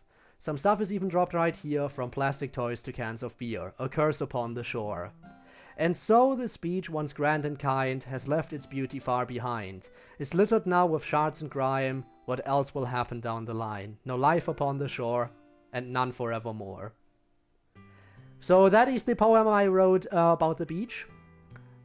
I am kind of happy with how it turned out, considering I'm not the best writer. Metaphors don't go really deep. Like just, you know, a piece of trash being a stand-in for mankind. The waves that have carried mankind so far, like evolution and everything. And how we are a scar upon the beach, like a scar upon nature, because we're ruining the planet. It's very surface level, because the imagery I'm using for this is, of course, of pollution of a beach, like a beach becoming polluted. And it's a metaphor for for humanity ruining the planet, so it's actually very connected here and not too deep, but yeah, there are some metaphors in here. Again, didn't go too deep, but I thought it was a nice little change of pace. So let's get back to the mod, shall we? I mean, that's what we're here for. I suppose everyone has something about themselves that they want to improve. Speaking for myself, I'm trying to be more open to new experiences and reaching out to people. Yeah, I can see that. Well, I'm glad you reached out to me. Me too. We smile at each other for a few seconds. Just for a moment, it feels like all our previous conflict has been washed away. You know, I had a feeling you might be less uptight than I thought, especially after that one time you randomly offered wine to the club. Even though it was kind of a weird thing to do. She called me weird again. I wish she'd stop doing that. It makes me anxious. It makes me feel like I'm doing something wrong. Not to mention the fact that she just brought up a particularly embarrassing moment for me. I find myself fidgeting with my hair. It's getting harder to control my breathing. I just didn't know alcohol wasn't allowed in school. My parents always have a glass of wine with dinner. I thought it would be a normal thing. I'm sorry. It's okay, you don't have to apologize. I didn't have a problem with it or anything. I thought it was kind of funny that you brought a bottle of wine into the club. Who knew that Yuri could get angry? I just wanted to be friendly. I didn't know I was being weird. It's no big deal. I might have asked you for some if Monica hadn't gotten all president-y on you. But I really don't mean to be weird. I don't want to be. I know it's wrong. Jeez, Yuri, why are you so hung up on being called weird anyway? I thought you'd be used to it by now. It stings to hear her say that. She really doesn't understand how it makes me feel. It's not just that. I guess it's kind of how Natsuki doesn't like being called cute. They have a bit of stuff in common, don't they? Also, apparently the torch crew has arrived. Hello. Hi.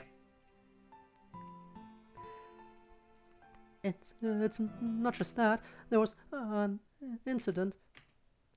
An incident? Am I really thinking of telling this story? I don't know if I'll be able to keep calm while telling it, but somehow it feels right to bring it up at this moment. And I'll probably never be able to again. You're right that people call me weird a lot. I suppose I've gotten a bit of a reputation for it.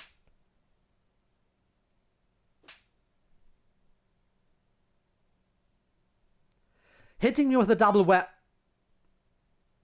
Okay, never mind. Not a double whammy.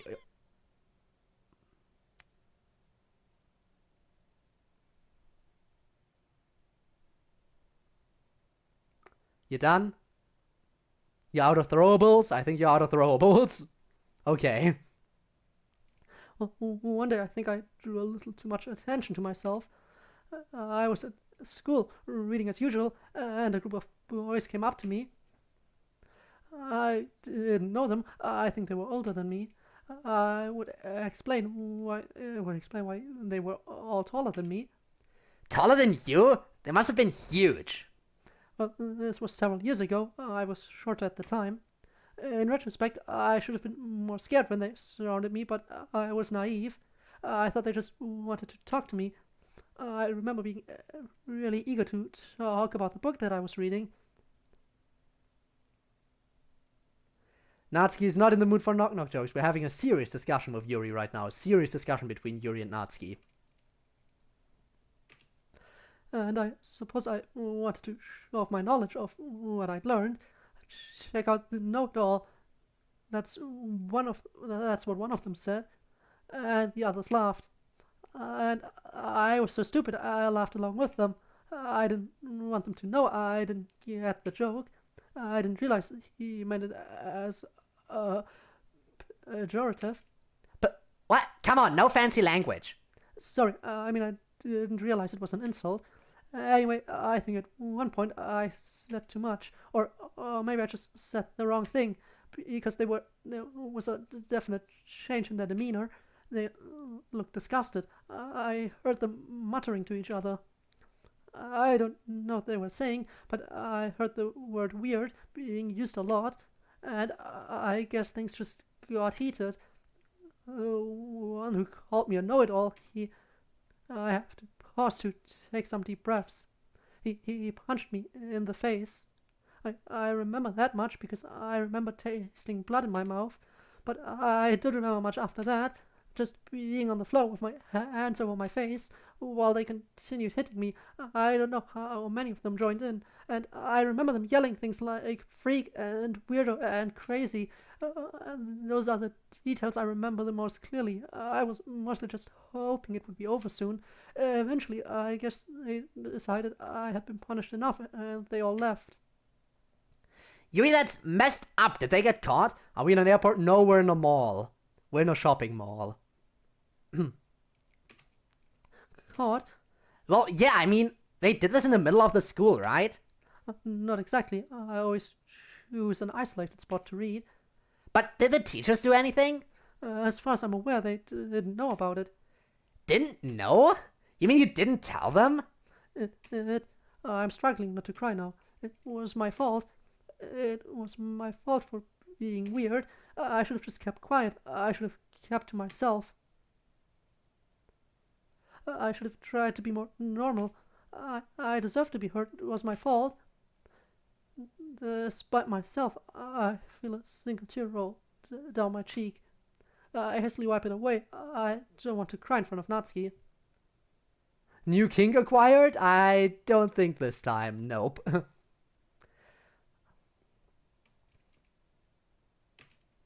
Screw that talk of deserving. It sounds like they were a bunch of assholes.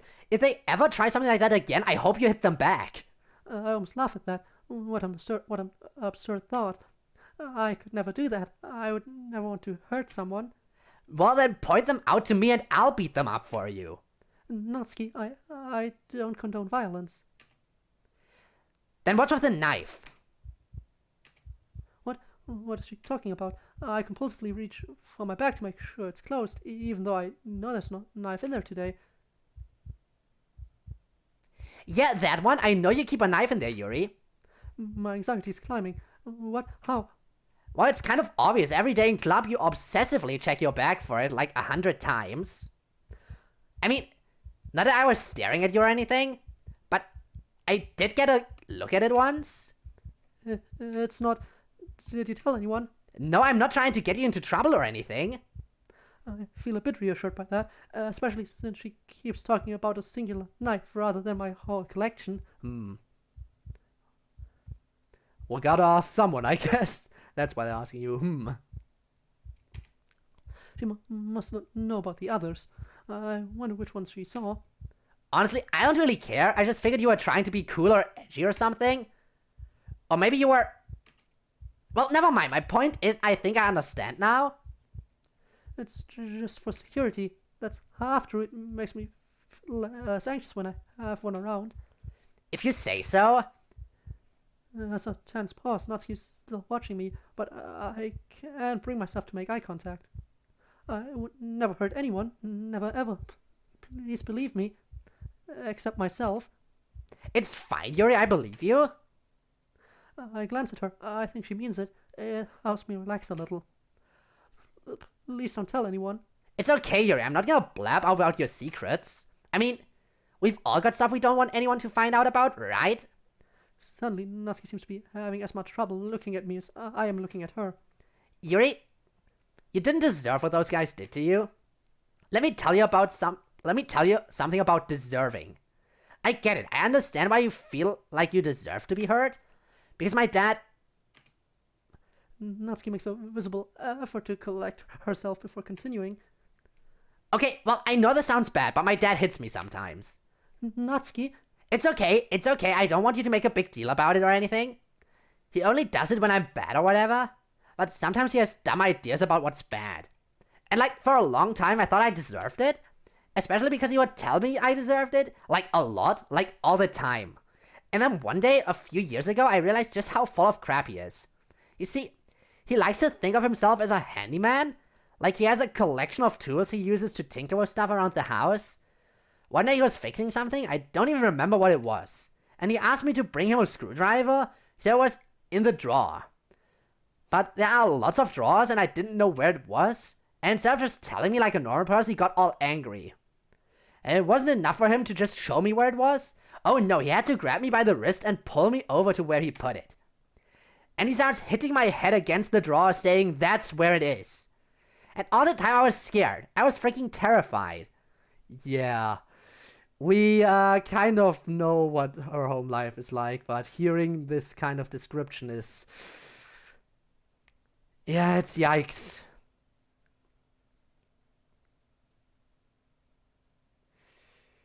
Future Toad quote. Wow, a quote! We do appreciate them quotes. I remember wondering what I did wrong, that I deserved to be dragged around like that. But then I thought about it later and I just felt angry. Like, how the hell am I supposed to know where he put his damn tools? And even if I did, how the hell is that a reason to hurt me? How messed up do you have to be to drag around a small girl half your size like that? And that moment changed things for me. I learned to get angry at stupid stuff like that. And I learned to hate the word deserve. It's just a word that people use when they don't want to feel bad that they hurt someone. But the truth is, some people are just big jerks Some people are just big jerks who like hurting others, and you can't blame yourself for it. That goes for my dad, and that goes for those guys that attacked you too. I'm trying to consider this new information. The truth is, I still feel like I deserve to be hurt. That's something that stuck with me through the years.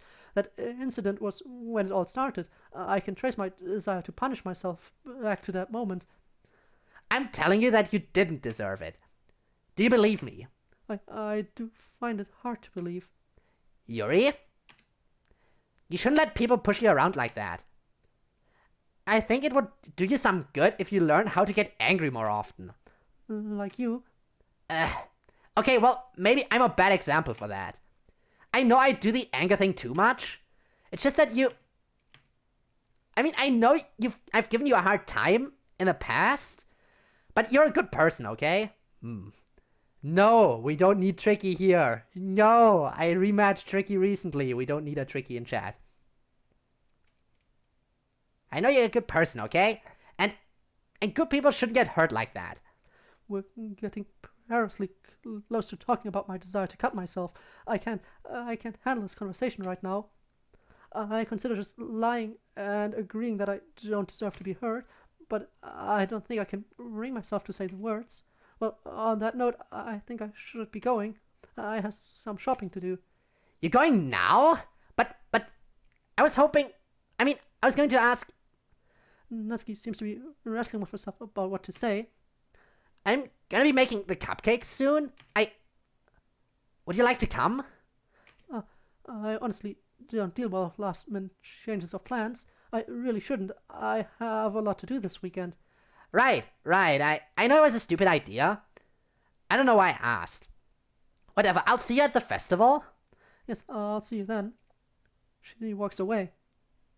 Watching her go, I feel a strange jumble of emotions, a mixture of relief that the source of my anxiety is leaving, and guilt at how abruptly I ended our encounter, and a bit of sadness at how disappointed she looks. It makes me want to... Wait, Natsuki? Huh? I'm not even sure what I expected to say. Are you okay? The other day, you said you wanted someone to share your manga with. After the festival, would you like to show me your manga? Really? I thought you weren't into that stuff. Well, I'm not, but I think it's important to try new things. Sure, Yuri, I'd love to. Then I look forward to it. Cool, I'll see you then. Natsuki resumes walking away, looking more cheerful this time. Now that I'm alone, I can better collect myself. There were a lot of ups and downs during our conversation, but I'd say that overall, I feel really good about how it went. It is sweet. This is some sweet stuff here. I still don't know what possessed me to share such a personal story from my past, but I think I'm glad I did, because I had encouraged Natsuki to share a bit of her own personal story. Something I've wondered about for a long time. I didn't know she suffered so much at home. It explains a lot about how she is. I feel like I really bonded with Natsuki today, in a way more so than anyone I've ever talked to, even Code. It really is opening up worlds of self-expression and opportunity when I talk to others, isn't it? She even had some things to say.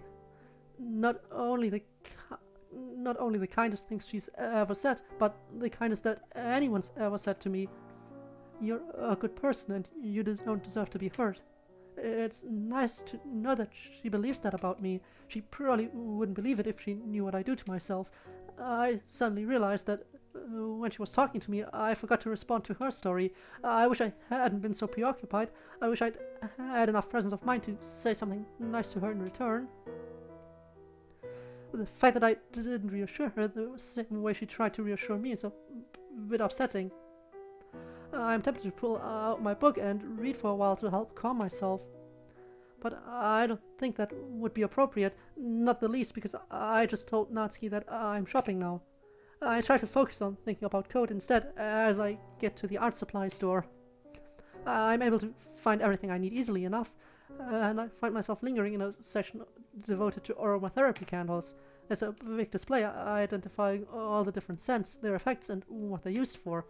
The listing for jasmine oil, essential oil, catches my eye because it says it's associated with poetry and aphrodisiac properties. I stare at those words for a long moment, my mind racing. Could Natsuki have been right about me having a chance with Code? My heart pounds as I pick up the jasmine oil and a diffuser for it. Am I really considering this? I feel rather mischievous, entertaining the idea of turning our festival preparations into a romantic encounter. But for all I know, this may be my only opportunity. I feel giddy as I pay for my items. I can't help smiling at myself as I head out again, daydreaming about everything that might happen tomorrow. And after making one more stop, I head home. My head is swimming with all kinds of fantasies of what might happen with Code, and after a lot of careful thought, I sent him another message to help set the tone for tomorrow, talking about how much I appreciate the opportunity to spend quality time with close friends. I hope if he's feeling anything close to what I'm feeling, then he'll pick up on my meaning. I don't want to be any more specific than that. Not yet, anyway. Now that I have the phone in my hand, it occurs to me that I should send something to Natsuki too. My messenger reads, I had a pleasant time at lunch today. Thank you for the conversation. I hesitate about sending it, but it needs something more. I add one more sentence. You're a good person too. Within seconds of sending it, I receive 2 messages from Natsuki. The first says, thanks. The second says, good luck tomorrow. I smile, it feels like a good omen. It's not a good omen. I have high hopes that tomorrow could bring something wonderfully life-changing. I can't wait. I really should bring out the clones more often, but it always goes nowhere. Larson, what do you think? Tord? Ivanov is asking you a question. Ivanov's asking you a question. How do you respond? It's Sunday. It's time to leave for Code's house. I wear my favorite tan sweater. I pack up everything I need. The cloth for the banner, the ribbons, the diffuser. Allow me to translate again. I really should bring out the clones more often, but it always goes nowhere. Larson, what do you think? There, I translated for you. And a box of condoms. Also the fact that I stopped on that line. I paused on that line because I was reading chat. I rearranged the items to make sure the box is covered. I think I would die of embarrassment if he saw it prematurely. It was hard enough eyeing it in the first place yesterday. As usual, the thought crosses my mind to decide which knife to take with me. But I've done so well without them the past couple of days that I'd like to continue with that progress. However, it also occurs to me that I'm going to need something to cut the ribbons. I hesitate. I'm really not sure whether I should bring one or not. How much do I trust myself with knives lately? It's been 4 days since my last episode. It's not an especially long time. But I have been feeling a lot better than usual lately, and I feel really good about that today. I select the one with the wavy pattern on the handle and the blue blade. It's collapsible into a non-threatening shape. Hopefully that will help. I hold up my hands in front of me, resisting the urge to caress the design on the handle. And you're still not answering Ivanov's question. Very sad, Tord. Very sad. I hold up my... Yeah, you got that. I read that line. I'm bringing help with the decorations only. I understand. The knife does not respond, of course. Nevertheless, I put it in my bag as I head out. Okay, finally, it's time to meet back up with the protagonist. This is once again where we intertwine with what the original game is. So let's go. I quickly find Code's house and ring the doorbell. My heart is racing in anticipation of our time together this afternoon. I hope I'll be able to remain calm when I greet him. The more time I spend waiting on his doorstep, the more anxious I get. Has enough time passed to warrant ringing the doorbell a second time? I brought them back to you, good as son of a... Ow, you neglected what I did. Yeah. Stuff happening. You know what? That's between the two of you. I'm not gonna intervene too much here. That way we can make progress on the game. Because since we're on Sunday right now, I think we might be able to finish this today. I think we might be able to finish today, depending on how this day goes. Because the next day is gonna be the festival. I don't know, but I ring it again anyway, hoping that it doesn't make me sound as frantic as I feel. More time passes, no one answers. This is taking too long. Something's wrong. I am a bit early, but he should be home anyway, right? Am I at the right house? I double-check the house number and then walk to the corner to double-check the street name. There's no doubt about it, this is Code's house. What do? Should I look in the windows to see if he's there? That might be a creepy thing to do. I ring the doorbell a third time. I'm beyond caring about what it sounds like now. I'm starting to feel panicked. This isn't how today is supposed to go at all. And then I see him. He's approaching me from the distance, down the street. He looks surprised to see me and quickens his pace. The relief I feel threatens to overwhelm me. Stay calm. Act normal. Everything's going to be okay now. Yuri? Thank goodness. You're a little early. I'm sorry I wasn't home yet. Were you waiting for a long time? No, I just got here, but I started to get really nervous when nobody answered the doorbell. You always could have texted me. If I had known, I would have reassured you and hurried more on my way home. I suppose that's true. I didn't think of that for some reason. Now I feel foolish for not having considered that. I'm still not used to the concept of using my phone. Why is there two of you? Wow, it's interesting, right? Now be honest. Do you prefer the me, or the DDLC me?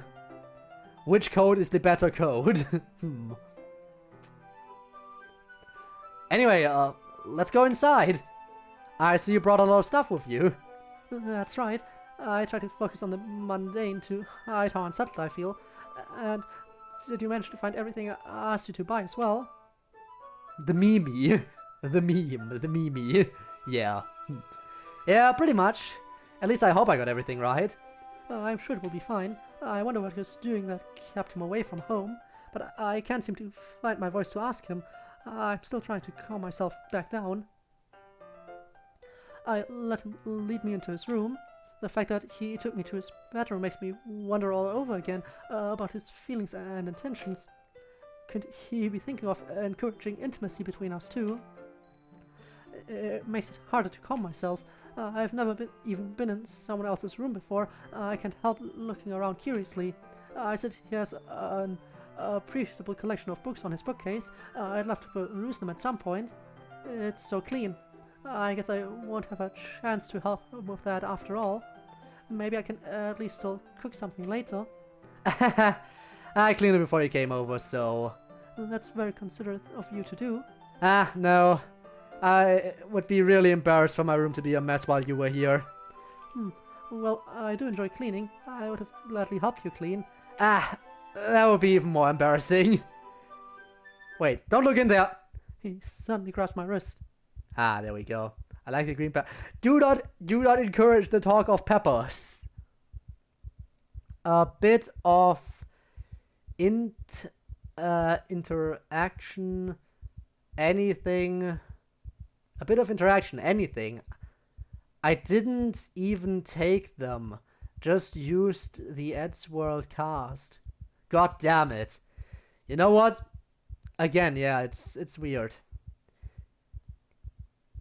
I mean, you have Tord kind of acknowledging you sometimes, but never really answering, but that might be because your messages are a little bit harder to read. But I am translating, so I don't see where the problem is exactly with the acknowledgement. He suddenly grasped my wrist. I'm sorry. After a second of blind panic, I realized he isn't hurting me. I wasn't thinking for some reason. I was just spacing out. It's fine, it's fine. He lets me go and I pull my hand away from the drawer I had been opening. I discreetly dig the nails of one of my hand into the other, inwardly cursing myself for being so stupid. So, should we get started? His expression is nervous, not angry. Maybe I haven't actually ruined things yet. Yes, it takes some effort to collect myself enough to act casual again. I have a few things planned out that you can help with. Decorations and other atmospheric enhancements. Atmospheric enhancements? You know, mood lighting, aromatherapy candles. Oh, wow. I didn't know you planned on taking it that far. Of course, I want to take our guests to a faraway place, although many will stop by just out of curiosity, and for cupcakes, I guess. I'm determined to provide an experience that will leave them wanting more. That's great!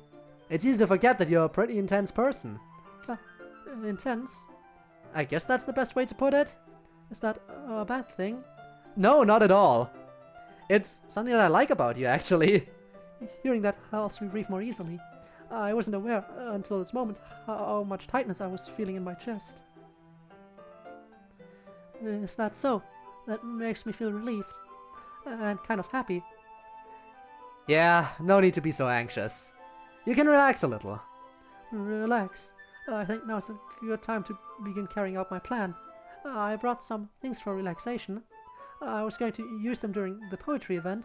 Oh yeah? Like what? Let's see. I took the diffuser and a few candles out of my bag.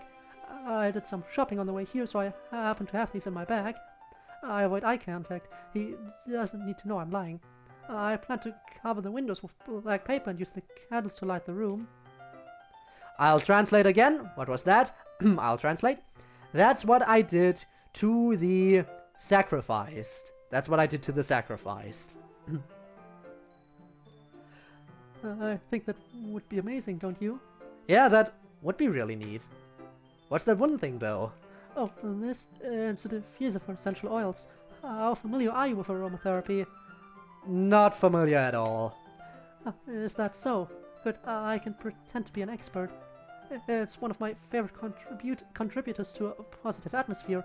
I try to recall what the sign said at the aromatherapy display. Depending on the oils or herbs you choose, you can change the mood of the air itself. You can even feel it permeate through your body. Relaxation, positive energy, romance, reflection. It's almost like magic. I activate the diffuser. A thin ray of vapor begins to spout through the hole on the top. Wow, that smells wonderful. What kind of mood is that one for? I dodged the question. This is a jasmine essential oil. It smells a little sweet and flowery, right? Yeah, that's a good way to describe it. I chose jasmine for the event because it provides more than relaxation. Jasmine enhances your emotions. It helps you feel them flow through your body. You feel warmer and your heart pounds more heavily. Not relaxation at all, really. Don't you think that will be perfect for sharing our poems? It does sound suitable. It is overworked and delusional. Wow. Overworked and delusional. That's how you want to put it. Okay. But yeah, I did the translation. I'll do the translation between you two if at all necessary. You have fun between yourselves. It does sound suitable. But you seem to know a lot more about this, so I'll trust your opinion with anything. Hearing him say that makes me feel flushed with pride. I can't help smiling to myself. Or maybe the jasmine is affecting me already. I begin pulling the art supplies out of my bag, starting with the ribbons. What are those for? Well, did you purchase the origami paper I asked you to get? Yeah, I have it over here. I hope this doesn't sound weird, but it was on the website, so it can't be too weird. We won't be using the paper for folding origami. What I'd like to do is write a different word on each paper. We'll need about 100 of them. Oh yeah? What will those be used for? Well, I'm going to cut pieces of ribbon to hang from the doorway of the classroom. Then we can fasten the paper onto the ribbons and create a doorway curtain. Wouldn't that be beautiful? It would also catch the eye of those passing by the room. It may attract some to peek inside. That's really creative. I had no idea you'd be so good at this, Yuri. Is that so? Well, I suppose I do get a little intense, as you put it. At this point, I'm sure that jasmine oil is affecting me. I feel heat rising in my face when I look at Code. But the moment isn't right to make an advance on him yet. Here's a marker, Code. You can write any words you want. I'll help you once I finish cutting the ribbons. Any words I want. Okay. Shit. Crap. Fuck. Curse word's fine, I'm sure if she says any word is fine. Okay, I'll translate again. Tom is drowned, bleeding out, yet still alive. Matt is a hobo. There, I translated. I'll help you once I finish cutting the ribbons. Ah, alright. As Code starts writing words on the paper, I start unraveling the ribbons from their spools. And now comes the moment that gives me some trepidation. I take my knife out of my bag. I carefully unfold the blade, all while reminding myself it's just for the ribbons. I'm only cutting the ribbons. That's all, nothing else.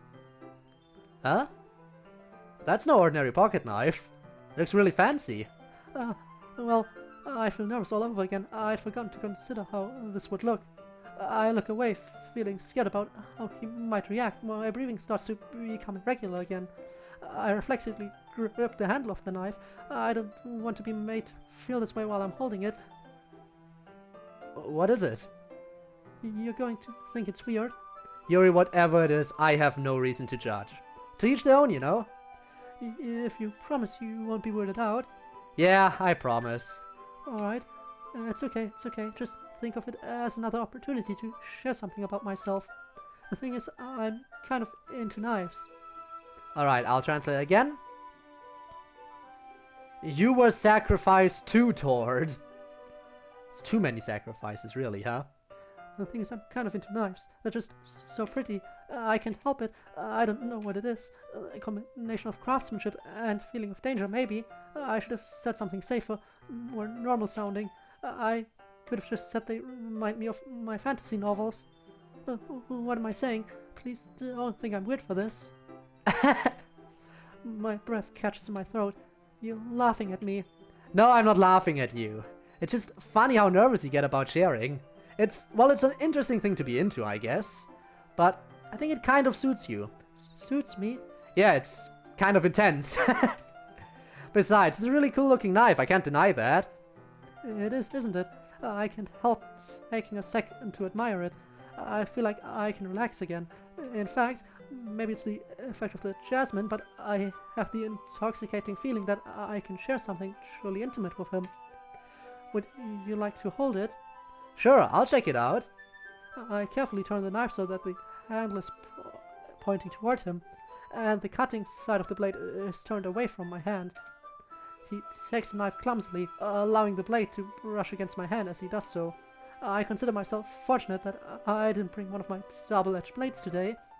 Seeing how carelessly he's handling something so precious to me is somewhat upsetting. I wonder if I should have given him a lecture about knife safety before handing it to him. Maybe I still can. He's not the kind of person who would call me a know-it-all, right? But as I'm thinking this, he jabs the point of the knife into his index finger. Ow!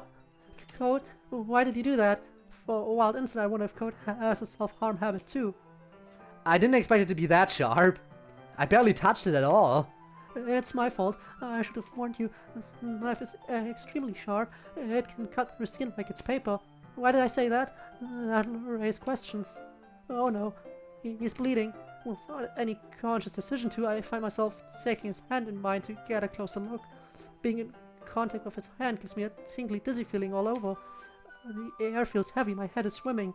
I stare, fascinated, at the little river of blood trickling down the side of his finger. It's the first time I've seen someone else's blood so up close. My hands twitch. His voice is like a gel buzzing in my ears right now. I tenderly take his bleeding finger inside my mouth.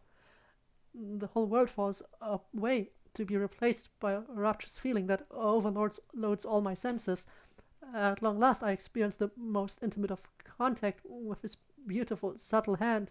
Okay, this was already kind of weird when it happened. But the way she's describing it in her head, it's not making it any better, is it? Okay, let me translate again. As right now, you are an apparition and a charred skull. You are stronger than before. Didn't you want power? There's your translation. But didn't Tord already answer you? Tord wants to be human.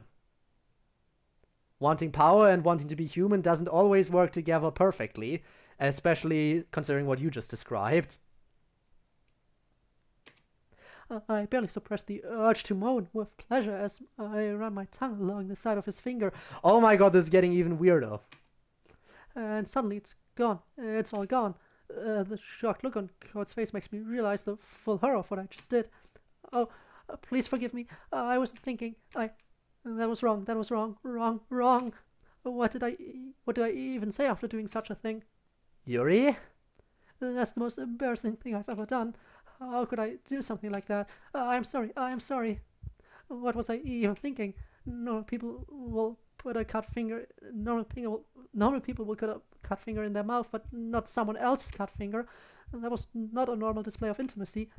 I can't even blame the jasmine oil for that. There's something broken inside me, something that can't be fixed. I let out a moan of despair. If Code wasn't still holding the knife, I would use it on myself. I think I really do want to die now. There's no hope for any future for me.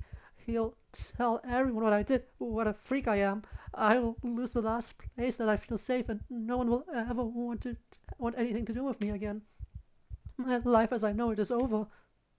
Something wet touched my index finger. I feel a jolt that brings me back to my senses. Code, did you really just do that? Now we're even. I glance at my finger. There's no doubt about it. He just licked it. What does this mean? I knew that would be a bad idea. His nervous laughter rings in my ears. What I did was wrong, but I guess he wants to show that he's okay with it. I don't know. I really don't know. Ah yes, the true power is the friends we made along the way, huh? The only thing I'm sure of is the giddy feeling of reassurance that maybe he's more like me than I thought. You're so weird, Code.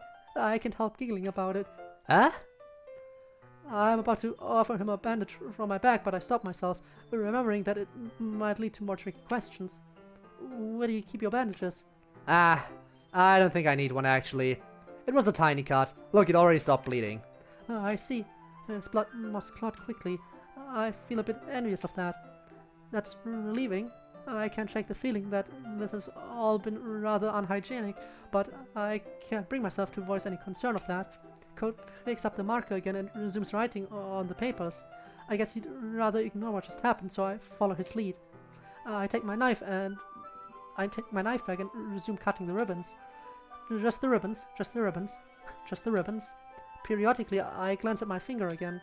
It's dry now, but I savor the memory of the all too brief contact with Code's fluids. Oh, yes. Word choice. I don't know if anyone should savor being in contact with my fluids. Ooh, that's weird. Is this okay? Is it okay for me to be thinking and feeling and wanting these things? I feel like something has been awakened inside me. Yeah, she discovered a fetish. Definitely acquired a new fetish here. I feel like I want to put my mouth on him again. I want to lick his body all over. Yuri, you're weird. I know I shouldn't judge, but it's good that she's keeping all this inside her head, but ooh, we're entering some weird territory here. At least let me take a shower first, sheesh. Don't try to pull a Deus Ex Machina here. You are being erased. Sacrifices must be made. Time for you to accept it. There, that's your translation. Stop it. Stop thinking weird things. I want to punish myself. The knife is in my hand. It would be so easy. Just the ribbons. Act normal. I need to be normal. I know that the feeling of pain will help me regain my sense of focus, but I also know that I can't do it here. Even back when I was cutting myself regularly, I had rules for myself. One of those was that I would never do it away from home. How can I possibly think of doing it here, in Code's house? And someone just got Thanos snapped. Sag. I'm just going to focus on the task at hand. And the knife in my hands that I'm using to cut the ribbons. And just the ribbons. Now I'm wondering if I can discreetly lick my finger to take in the traces of saliva without him noticing. Yuri, no! Hi, Bobby. Unstoppable Sammy, hi, welcome to the stream. You're new here, I see.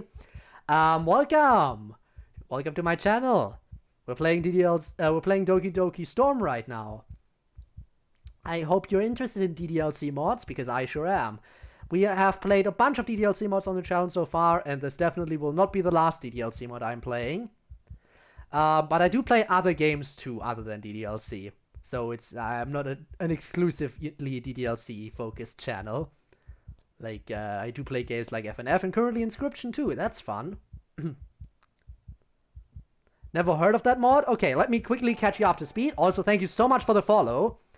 Doki Doki Storm is a mod that tells the story of DDLC from Yuri's point of view. So we're experiencing all of this. This mod starts a day the mod starts the day before the main character enters the literature club. And currently, well, we've reached the weekend where we hang out. The main character is going down the Yuri route, which makes sense considering we are experiencing it from Yuri's POV, so Yuri's route makes sense. And we have seen a bunch of dark stuff. Actually, Yuri almost accidentally killed herself at one point. So yeah. But she survived. Everything's good. But it's a little bit it's definitely interesting to see it to see the game from a different point of view here. Now I'm wondering if I can discreetly lick my finger to take in the traces of his saliva without him noticing. Why am I thinking that? What's wrong with me? The storm is rising. My mind is in such turmoil. It's getting harder to focus on what I'm doing. Yo, Yuri's best girl. Honestly, for a while I did consider Yuri to be best girl, but my priorities have shifted over time, and by now I consider Natsuki to be best girl, which is weird. Having Yuri be best girl in my opinion for a while, and then switching to Natsuki, considering how much of a rivalry they have going on, definitely weird. But I still think, all the girls in DDLC are amazing. They are all amazing in their own right, but personally best girl choice for me is Natsuki now. But I totally understand all of the girls are pretty amazing. And Yuri is a respectable choice. She's a very smart person, and that alone is something you can always like. That is very nice. And, her shyness makes her really cute. My mind is in such turmoil. It's getting harder to focus on what I'm doing. I feel the blade of the knife graze my hand. I'm not even sure if I did it on purpose or not. And then I finish my task. I drop the knife on the floor, eager to be rid of the source of my urges. With Code's help, we are quickly able to finish assembling the curtain. It looks great! Good thing you're coming up with this, Yuri. Thanks. It's just something I saw online, really. Just focus on what we're doing. Are you ready to move on to the next task? Yeah, let's do it. What do you have in mind? Okay, let me quickly translate the Ivanov message again. Keep them the way they are. Wouldn't continuity make a good story, right? I mean, continuity usually helps make stories better. So what do you have in mind? I'd like to create a banner. That's why I asked you to buy the paint tablets. Ah, that's right. We'll need about 6 cups of water to put each of the tablets in. Do you mind fetching those for us? Of course not. 6 cups of water. I'll be right back in a minute. Thank you very much. Oh, and just a little bit of water is okay. If you fill the cups too much, it will be too diluted. He steps out of the room. What's in your opinion think about games? What's in your opinion think about games? Like, my opinion on games in general, or like what kind of games I like to play or stuff? I do enjoy some DDLC mods. I do enjoy quite a variety of games, actually. Games pretty fun. I mean, visual novels, usually just for the story focus, but... yeah, but gaming, pretty... But yeah, I enjoy a wide variety of games. Honestly, I spend way too much time gaming in my free time. I have very little social interactions because of that, very sadly. But yeah, in general, it's a very fun way for me to pass the time, but it is kind of regrettable how I kind of lose out on social interactions on occasions because of it. And as for what kind of games I like to play, again, a wide variety. Visual novels are fun. The only real genre I don't really touch on is like shooters, like first person or third person, doesn't matter. I don't really touch too much on shooters, so that's one genre I'm kind of staying semi away from. Hey, but I'm okay with it. I mean, hey, at least, the whole Twitch thing, ever since I started streaming, it has kind of helped substitute it a little bit. Now, it's no full-on substitute for real, actual social interactions, but I have met a lot of really nice people through the internet just by streaming my experiences. In fact, we're slowly approaching the 2-month anniversary of this channel. It's actually happening this month, so that's gonna be fun. This month we're hitting the 2-year anniversary, and I will look back on some highlights of previous streams, mainly just clips other people have made. I will watch a bunch of clips people have made. I will look back on some game worlds we left behind, like my survival world in Subnautica Below Zero, and my 2 hardcore worlds in Minecraft that I attempted way back when I first started the channel. Those could be fun to look back on. And maybe some other stuff too. We'll see how the stream goes. I think I will also try to run a Hunger Games simulator like Gabe did in one of his specials. So that could be fun. So yeah. So what is it, Tord? He steps out of the room. I look at my knife on the floor. I should cut myself. No. Don't think that. I quickly back up against the wall, wanting to be as distant from the knife as possible, but I can't take my eyes off it. It's like I'm being hypnotized by it. My breathing is getting out of control. My heart rate skyrockets. The storm floods my brain. My mind swarms with thoughts of how wrong and stupid and broken I am, and that I should just give in and hurt myself. That this is just what I am. That I deserve this pain. It's happening again. Played Portal. It counts as an FPS. Kind of, but it's more about the puzzle solving. Technically, I also played Ultra Despair Girls, which is a third-person shooter, but I don't touch on that genre very much.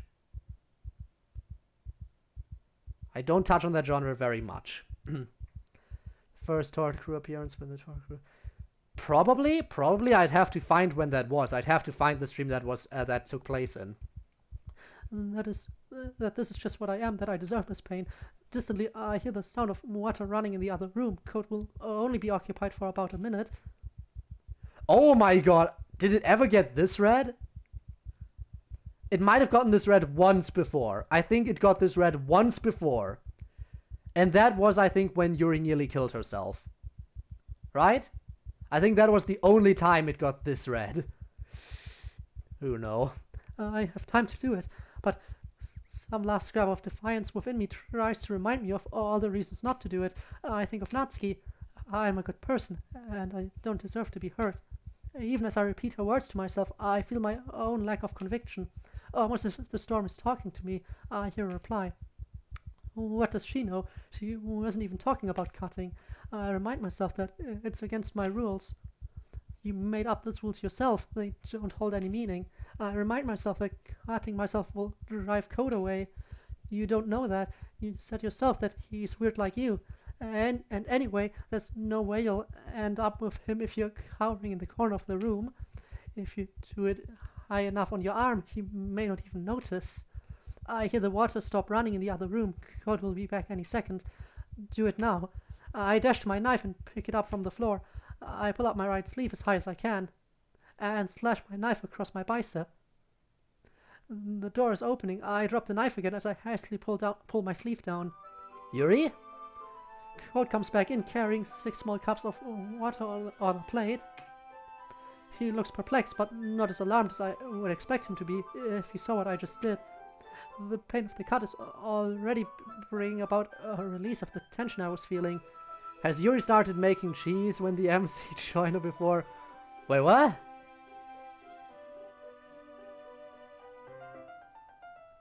Wait, what do you mean making cheese?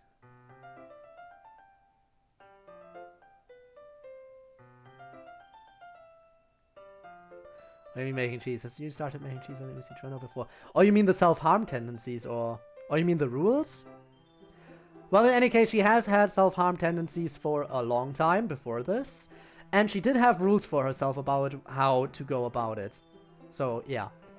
She, talked about how she had a traumatic event at one point, where a bunch of people called her a weirdo and a creep and ganged up on her and beat her up while she was lying on the ground. And ever since that point, she told herself that she deserved this. She deserved this pain, and she started inflicting pain upon herself by cutting herself. So, so that's the origin story of how that came to be in this. How many times did Tord die? Probably way too many. Probably way too many. The pain of the cut is already bringing about a release of the tension I was feeling. My heart rate and breathing are slowly getting under control, but it still takes some effort to get my voice sounding like something close to normal. Yes? Nothing. Your face is a little red. Is it too hot in here or anything? I'm sure my smile looks very forced right now, but I try to keep things looking casual. Don't want to somehow get a ban, that's why I said cheese and stuff. It's fair, it's fair. Now listen, we're very generous here. On this channel, we don't mind talking about more mature themes. And especially with this game, and also this mod, there were warnings in the beginning about how this is about some serious, about how there are some seriously dark things in here. Like there even was an illustrated artwork. There was even an illustration. There was an illustration in this of Yuri lying on the ground in a puddle of her own blood. So dark topics and themes definitely come up both in the game and in this mod too. So talking about that kind of stuff is something we can't really get around. But if you are worried, that's also understandable, I guess. Look at Discord, I sent art. I will quickly look at Discord, really quickly. Yeah, no, that's probably another death, okay. Another death for Tord. Alright, back into the game, please. No, not at all. There's nothing wrong, so let's mix the paint. I hurriedly take the water from him and energetically unwrap the paint tablets to drop one into each. I hope that if I do this animatedly enough, it will provide a sufficient distraction from my knife on the floor. From a quick glance, I see that there's blood on the blade. I hope he doesn't notice. I'll have to wait until he isn't looking to put it away. So, I thought we would do something simple. Sorry. Been doing this for over 2 hours. It was only a matter of time until I had to clear my throat a little bit. I thought we would do something simple that would look very nice. I'd like to paint a gradient across the banner. What did Yuri say looking at the... Right. Let me quickly check it. Is that supposed to be an N or an M? I'm guessing it's supposed to be an M. I am canon. It says I'm canon. Can you do a flip? What do you mean, can I do a flip? Like right here, right now? I do not think so. I do not think so. I think my setup is very bad for that. But you know what? I can work around it, and I don't want to change anything on stream right now, because that would be weird, like changing the camera and stuff on stream. I will, after this, in between this stream and the next one, maybe figure out how I could go about doing that. And then maybe I can flip for you next time. Okay, yeah, I said I'm canon. I'll translate again. It says, I said I am canon. What do you think of the art? I mean, it's mainly silhouettes. It's mainly silhouettes. But you can tell the darkness. And that's all I'm gonna say about it. Sometimes silhouettes are probably more effective than if it was more fully illustrated. Kind of joking, not gonna lie. Hey, I could probably pull it off. Maybe. We'll see. Okay, just flip the mod. What do you mean just flip the mod? I'd like to paint a gradient across the banner. Starting with the colors for sunrise, then daytime, then sunset and nighttime. Once it dries, I'll write an inspirational quote across the banner. We can hang it on the wall behind the podium at the front of the classroom. Ah, neat! What are you going to write? Well, I have a few ideas of what to say, but it's hard to concentrate, because I'm conscious of the feeling of blood running down my upper arm under my sweater. It will be more fun to surprise you. I force a smile that I believe Sir Yuri would be proud of. If you say so. The two of us unroll the banner and spread it across the floor in the middle of the room.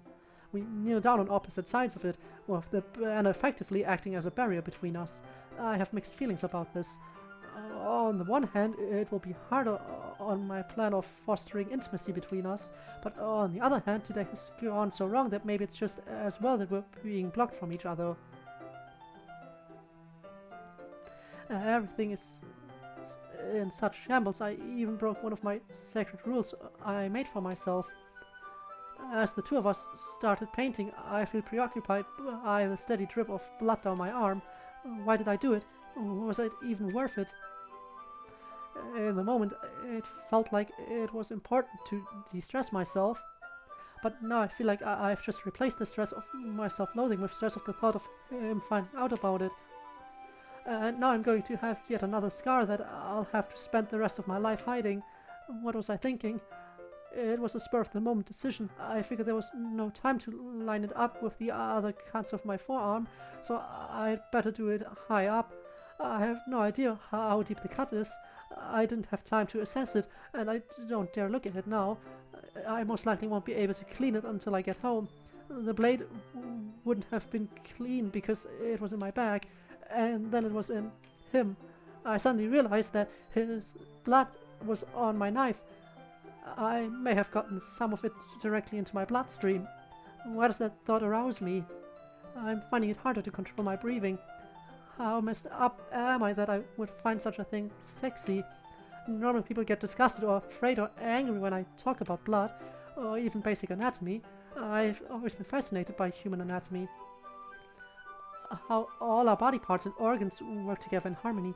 How even the smallest parts, right down to the tiniest cell, has its role. Even the smallest drop of blood. Reading and learning about it has helped me appreciate how wondrous and beautiful the human form is. But people always react badly if I try to express that to them. It's how those boys reacted to my anatomy book all those years ago, the day I got the most severely punished.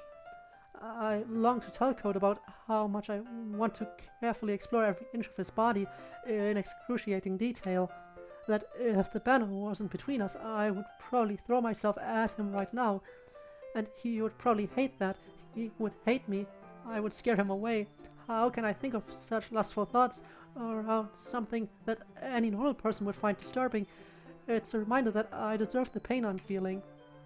But I shouldn't think too hard about that, or I may break another of my rules. The one that says I won't cut myself more than once a day. This kind of reminds me of elementary school. Code's voice breaks the silence, forcing me to refocus my attention. I'm sorry if this feels too childish. No, I didn't mean that at all. It's kind of fun, you know? I consider this, now that he mentions it. This is rather enjoyable. I think if I didn't have this task to occupy my hands, I would probably totally lose my mind right now. Yeah, it is fun. I'm glad you feel that way too. I find myself reflecting on the time that Code and I have spent together in the last few days. I'm aware that most people seem to prefer to go out and party to have fun, but that's never had any appeal to me. For me, I don't need to go out and do crazy things to have fun. In fact, I usually don't even want to. I just like when I can spend time with one other person, even if it's something simple like reading. It doesn't even matter that we don't talk much. Just having a friend next to me makes things feel a little bit nicer. I think that's all it takes for me to be happy. Before meeting Code, I wouldn't have known to say that. I feel a bit of pride about being able to say it with such authority now. Is that so? I think I feel the same way.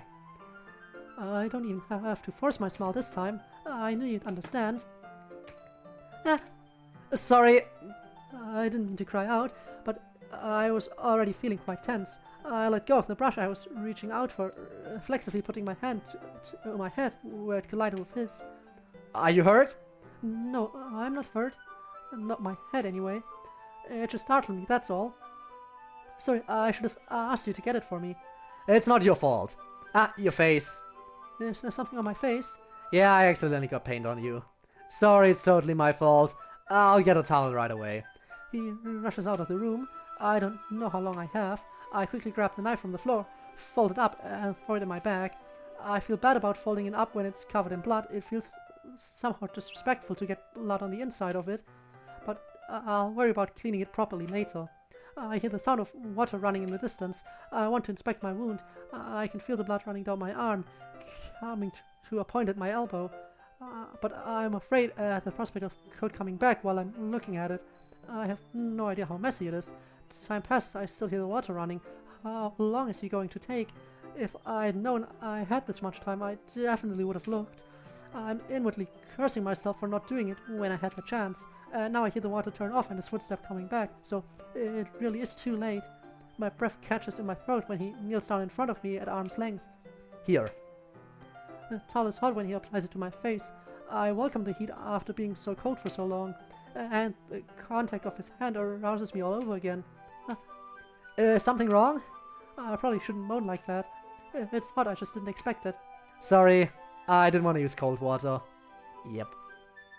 I don't have a proper table.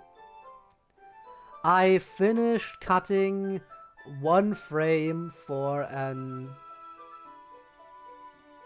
hour. Ooh. Putting in the work, I see. Really putting in the work. Really putting in the work here, huh? I keep translating everything just fine, so you don't need to worry. I just translated that message. I didn't want to use cold water. After wiping down my face and neck, he starts to pull his hand away. Without thinking, I grab hold of his wrist and hold his hand against my neck. Wait. Huh? Just for a little longer. I don't think he said anything about the art. I don't think he said anything about the art. Just for a little longer. It feels really nice. That's an understatement. Ah. I look into his eyes while gently but firmly holding onto him. There's an energy crackling between us that sets my heart racing. I part my lips, ready to put his beautiful, sensual hand in my mouth again. But I know I shouldn't do that. I feel so much pent-up emotion that I just want to do something. I pull closer to him, not taking my eyes off of his. I'm thankful for the fact that there's no longer a barrier between us. My body aches to be with him. Should I kiss him? I cast my mind back to every romance novel I've ever read. They always do all kinds of things together, but it always starts with a kiss, and it's usually initiated by the man. I guess that means I have to wait for him. Why do these stupid gender rules exist? Yeah, why do stupid gender roles exist? It is dumb, I agree. Why can't I just be kissing him now? Why won't he kiss me? I want to grab his other wrist and pin him to the bed. I want to embrace him hard and make love like there's no tomorrow. Okay, Yuri. I see how it is. I see how it be. Wouldn't have expected her to be the one to take charge in these kind of situations. I would have expected her to be more of a bottom, but, okay. But I hold myself back. I don't know if he wants this. It has to be his decision. He just looks nervous and confused right now. Maybe he's just as confused as I am. Maybe he wants me, but he also doesn't know how to proceed. Or maybe he really doesn't want any of this after all. I don't know. I just don't know. Do I dare take the risk of initiating the kiss? Would it be okay? Would it be wrong? How wrong would it be? Right now, I feel like if something doesn't happen, I'm going to explode.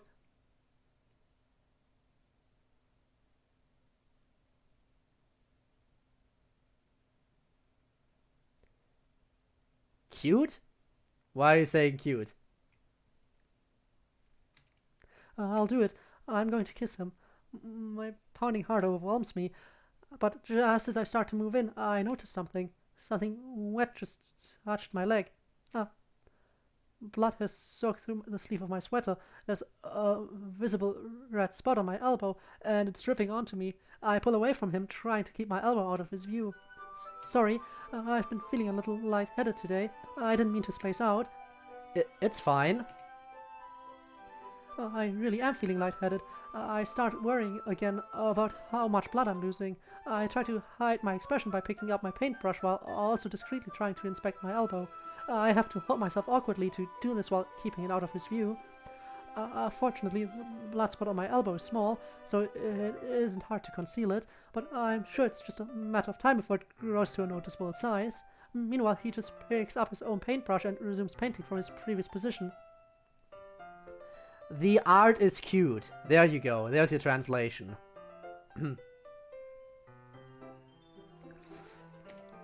I'll have to abandon all thoughts of any further intimacy today. I'm sure it would kill any possible romantic mood if I accidentally get him covered in blood. Fortunately, it isn't long before we finish painting. That should do it. Code has just put the last of the stars on the sky of the nighttime section. Despite all that I'm feeling, I can't help admiring our work. I think it came out better than I expected. I'm really happy with the results. Yeah, me too. Are you going to add the lettering now? Not yet. It needs to dry first. That's true, but won't that take a while? Well, this would have been an excellent excuse to spend more time with him, but I really need to go. Perhaps it would be best to leave it here, then have you bring it in the morning. I can do the lettering in the classroom before our event starts. Is that okay? Hey Code, what is it now? It's totally fine. Wonderful. In that case, I don't think there's anything more for us to do here. Is he relieved? That hurts a little. That was the most forced laugh I have ever uttered. You say that like you're glad it's over. Was I wrong to assume that you were at least enjoying yourself a little bit? Ah, no, it's not that. I'm just glad that we managed to get everything done. I see. Maybe it's a good thing I didn't kiss him then. I am too. I was a little concerned about time. I need to go on. I need to start making dinner soon. Ah, so you don't have any time left? Well, I really want to stay. He has no idea how much I want to stay with him and be with him, but I can't. I desperately need to get home so I can clean myself up. I think it would be too irresponsible for me to wait much longer. I am sorry. I really am. I was hoping there would be more time as well. It's probably my fault. Sorry for being such a slow worker. No, it's not your fault at all. It really isn't. And the important thing is that we got everything done, right? Why did you kill Torn in your Undertale Genocide run stream?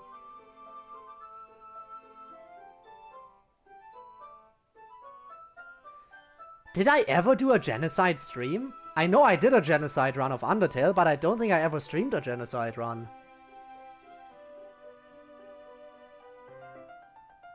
Pretty sure I never streamed a genocide run. Like 99% certain. So I don't know what you're talking about. The important thing is that we got everything done, right? Yeah. So, I shouldn't be disappointed or anything. I try to occupy myself with gathering my things, but the weight of disappointment is crushing me. Code walks me out the front door. Thank you very much for having me today. I wish he did have me. I wish he had me all night long. No problem. I'm glad I was able to help. Just let me know if there's anything else you need to bring to me to bring tomorrow. I will. Well then. I found with my sleeve, making sure the bloody spot is out of his view. I guess I'll see you tomorrow. Wait. About today. It's fine that we didn't have as much time as we wanted, because we can do this again. Whenever you want. You can come over, or we can go out somewhere. I forgot you don't like going out much. He nervously stammers and trips over his words, but all I can do is smile, because it means this isn't over. Maybe I'll have another chance another day. Anyway, you know what I'm trying to say, so... You're very thoughtful, Code. I step forward and take his hand, being careful to keep my bloody arm behind my back. I kind of like that about you. Well... I want to hold him, to hug him, to embrace him. But I know this is all I can do right now. Anything else will have to wait until another day. And then I see something that makes me pull back in fear. Oh no!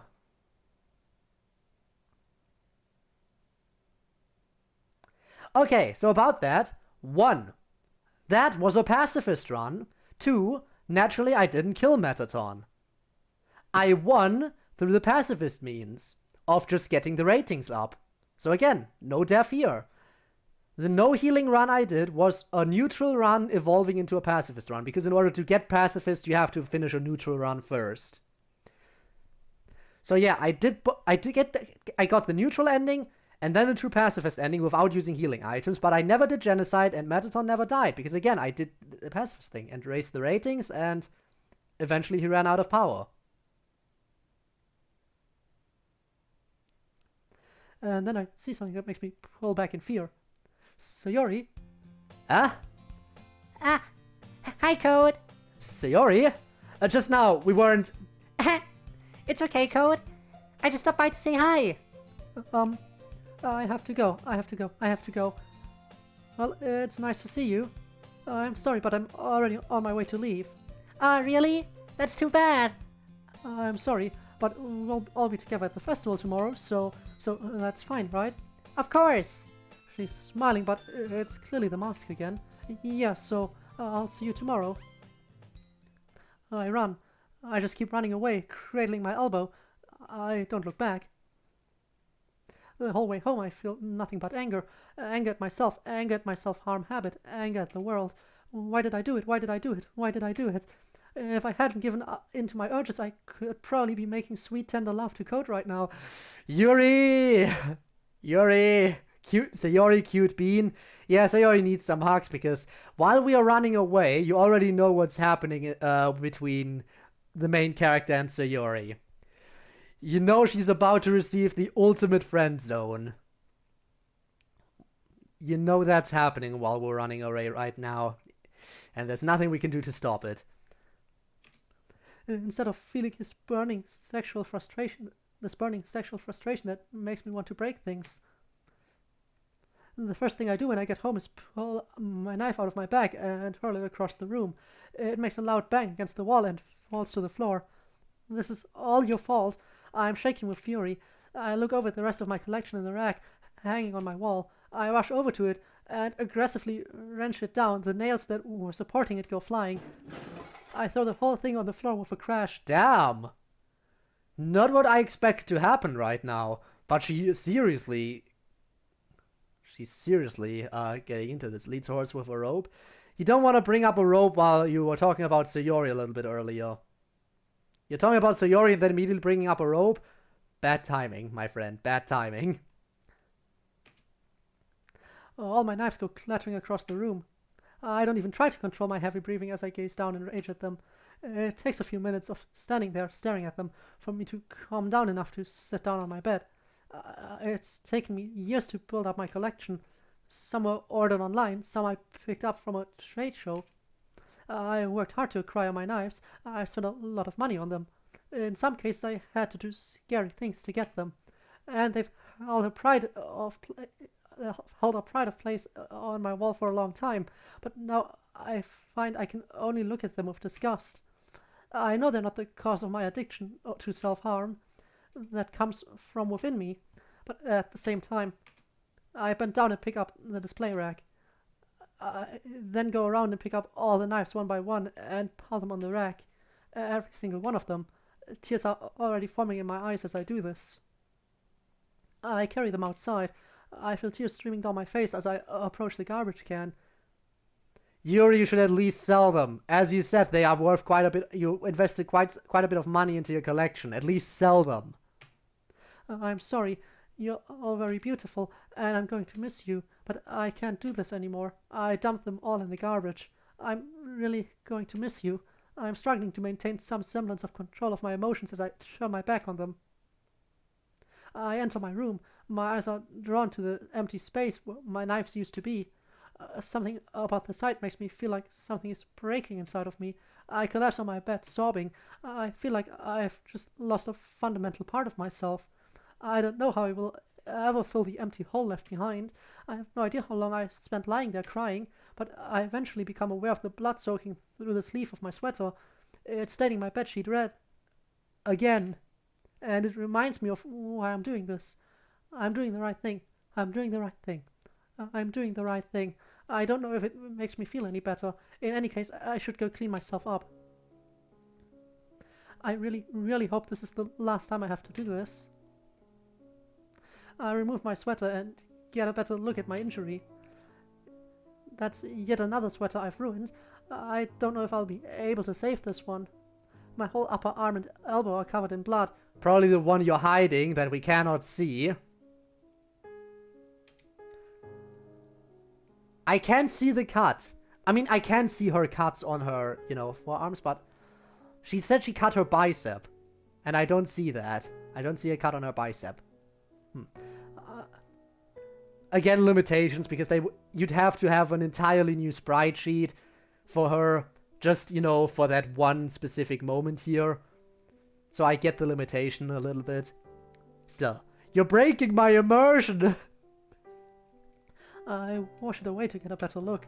Fortunately, the cut doesn't look very deep, but it's long enough that it will take a few bandages to cover it. As I'm cleaning it, I find myself thinking about what Natsuki told me yesterday. She was right. I needed to get angry. I think this is the only way I'm going to be able to move forward in my life. With the cut cleaned up, I head back to my room. I carefully avoid looking at the empty space where my knife rack used to be as I get the box of bandages from my bag. As I sit on my bed applying bandages to my wound, I consider my next steps. Maybe the next step has to be the scariest of all. I need to admit that I have a problem.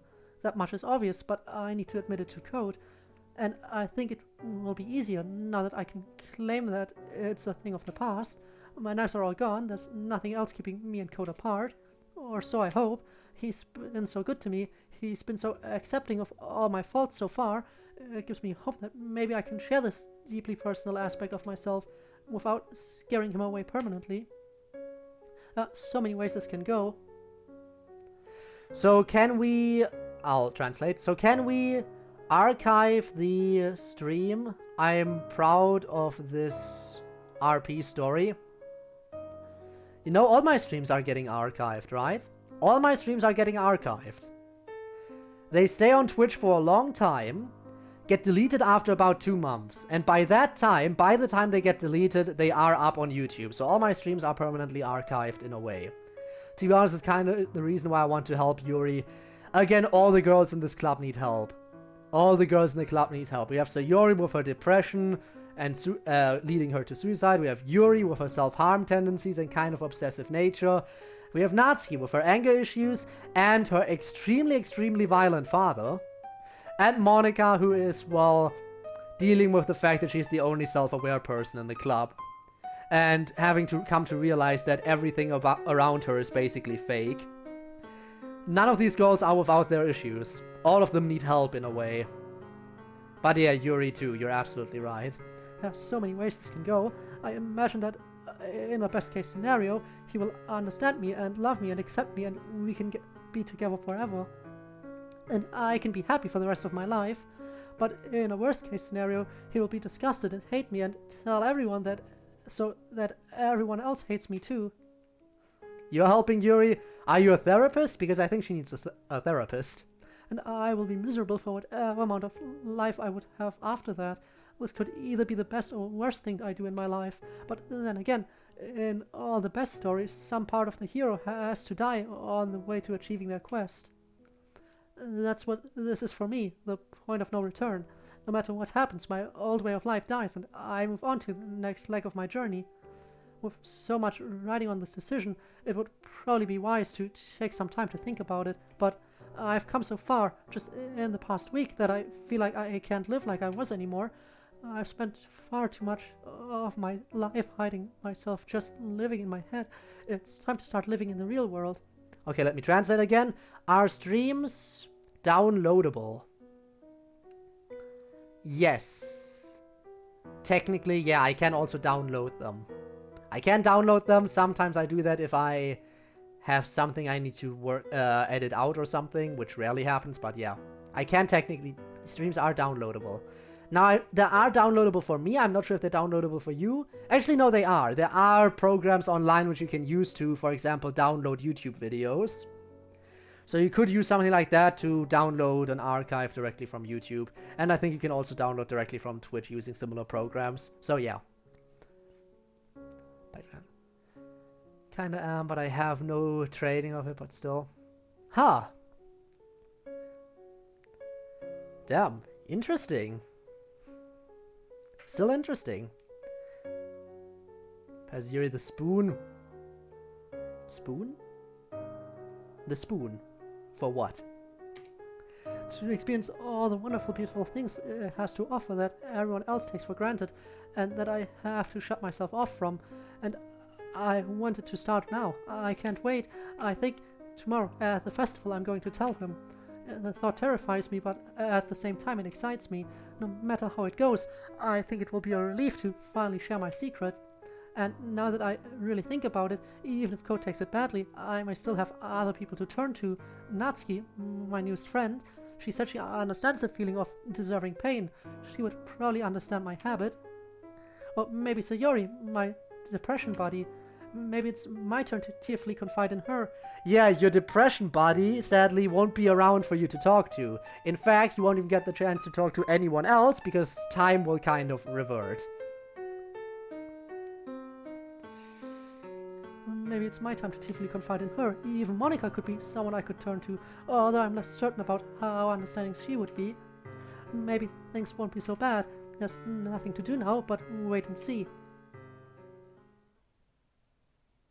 It's Monday morning. I'm awakened by the sound of the garbage truck pulling up. I dash to the window and look out to see it's approaching our house. I'm seized by the wild idea to run outside in my pajamas and stop them from taking my knife collection away. But I resist. I stay put. It's agonizing watching the garbage collectors dump the contents of our garbage can into their truck without a second thought. I continue watching as they drive away. Soon they're too distant for me to hear them anymore. They're gone. They're all gone. I'm never going to see my knives again. Goodbye, my friends. I have to remind myself of all my reasons for doing this so I don't sink into despair. But I remind myself that I'm moving forward into a beautiful future. That you won't get to see. You won't get to see this beautiful future because the world is about to reset. The depression body is gonna have so much fun hanging around at the festival day. Ha ha ha. Fun. Does it work on chat too? I want to see it like the normal streams. Well, the only way you can really see chat is up above my head, sadly. The way it shows up above me is the main way you can see it. Like having the full little stuff on the side, like on the side over there, that won't work once it's properly archived and everything. But chat will still show up above my head. That is the thing. That's why the entire reason why I integrated the chat box into the actual stream is because I didn't want chat to be lost to time forever. It would also be very stupid if I interacted with chat and replied to stuff and you couldn't see the messages I was replying to. You know. Okay, that was a solid throw, my man. That was really solid. Like, even though you couldn't feel the impact, you could hear it. Now that one wasn't as bad, but still. You could definitely hear how solid of an impact that was, right?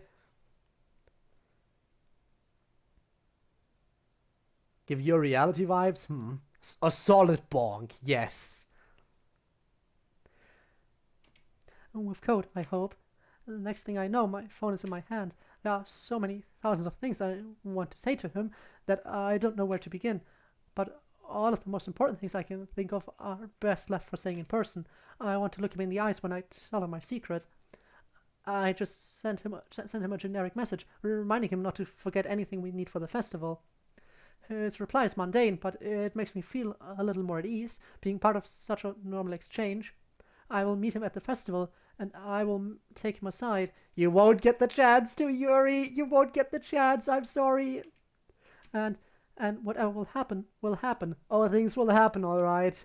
I pack everything up, the paint so I can finish the banner, the black paper, the origami curtain, the diffuser, the candles. All that's left is to decide which knife to bring. Oh, right. I guess it's the empty space on my wall. It gives me a feeling of foreboding.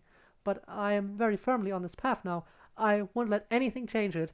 You won't let anything change it, except the world is gonna reset and you're gonna have to start this journey all over again, and negative traits are gonna be amplified and you won't be able to. It's so sad.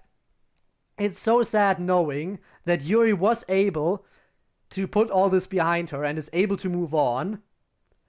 But just as she's about to start her new life, the world resets and her negative traits get amplified and she doesn't have the chance to actually start her new life.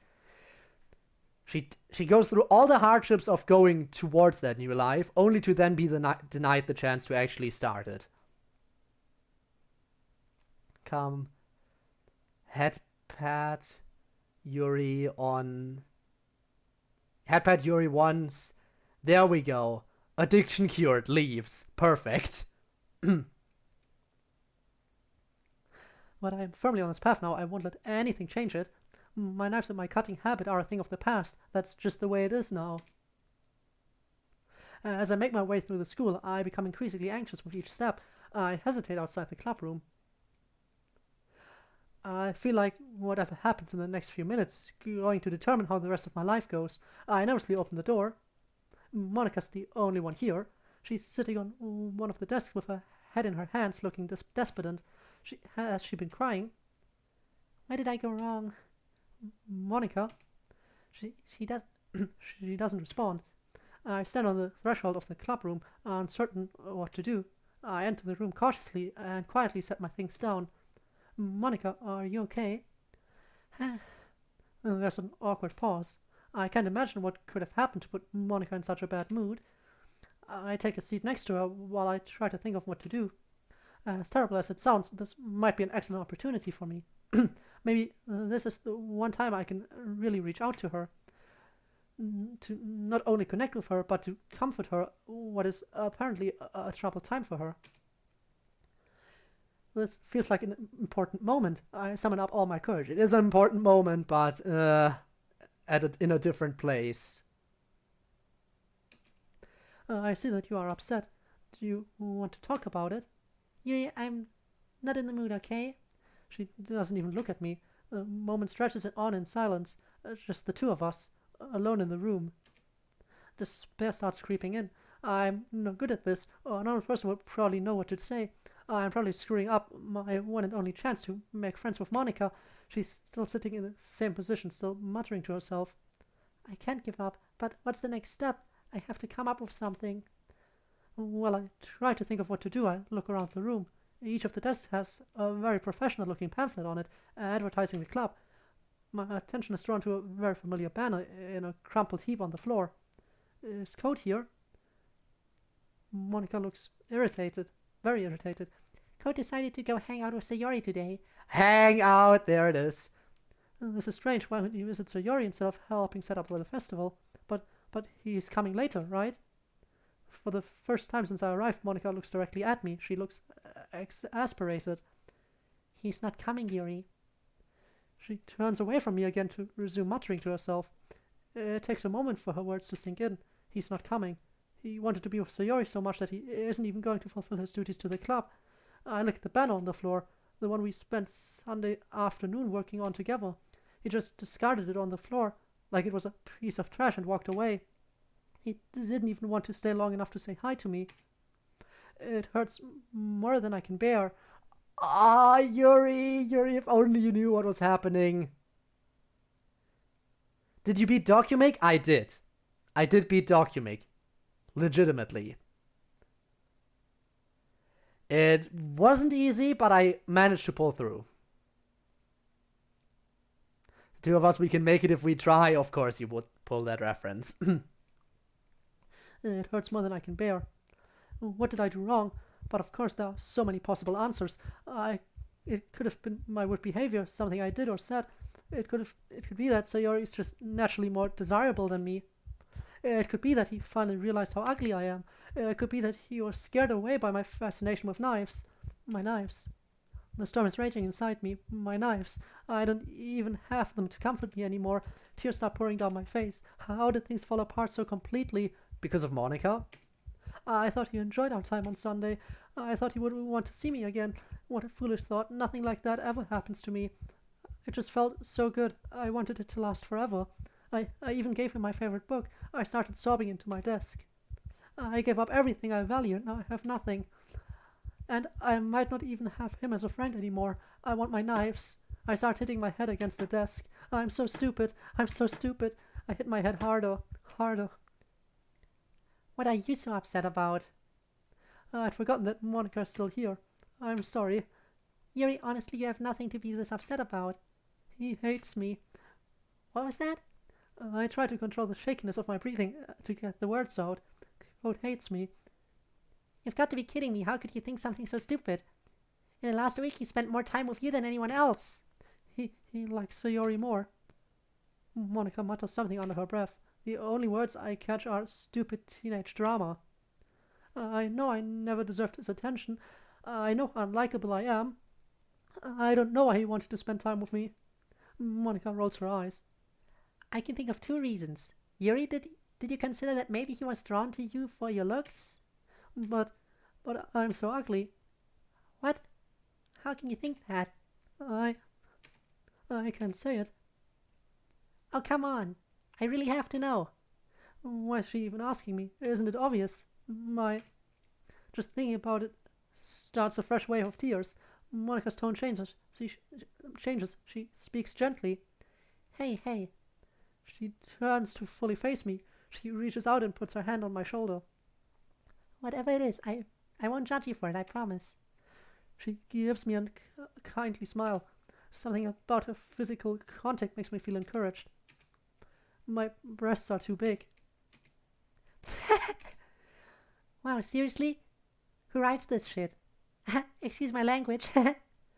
She's laughing at me. There's no doubt about it, she's laughing at me. I should be used to it by now. But somehow it's different coming from Monica.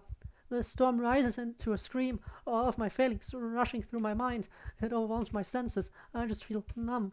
I don't even feel like crying. I just want to cease to exist. Yuri, you're gonna cease to exist soon, but it's gonna take another act for that to set in. It's gonna take another act before you stop existing. I am putting my head down on the desk. Also, it's the darkest red again it's been. So that's like 3 times we've reached this state.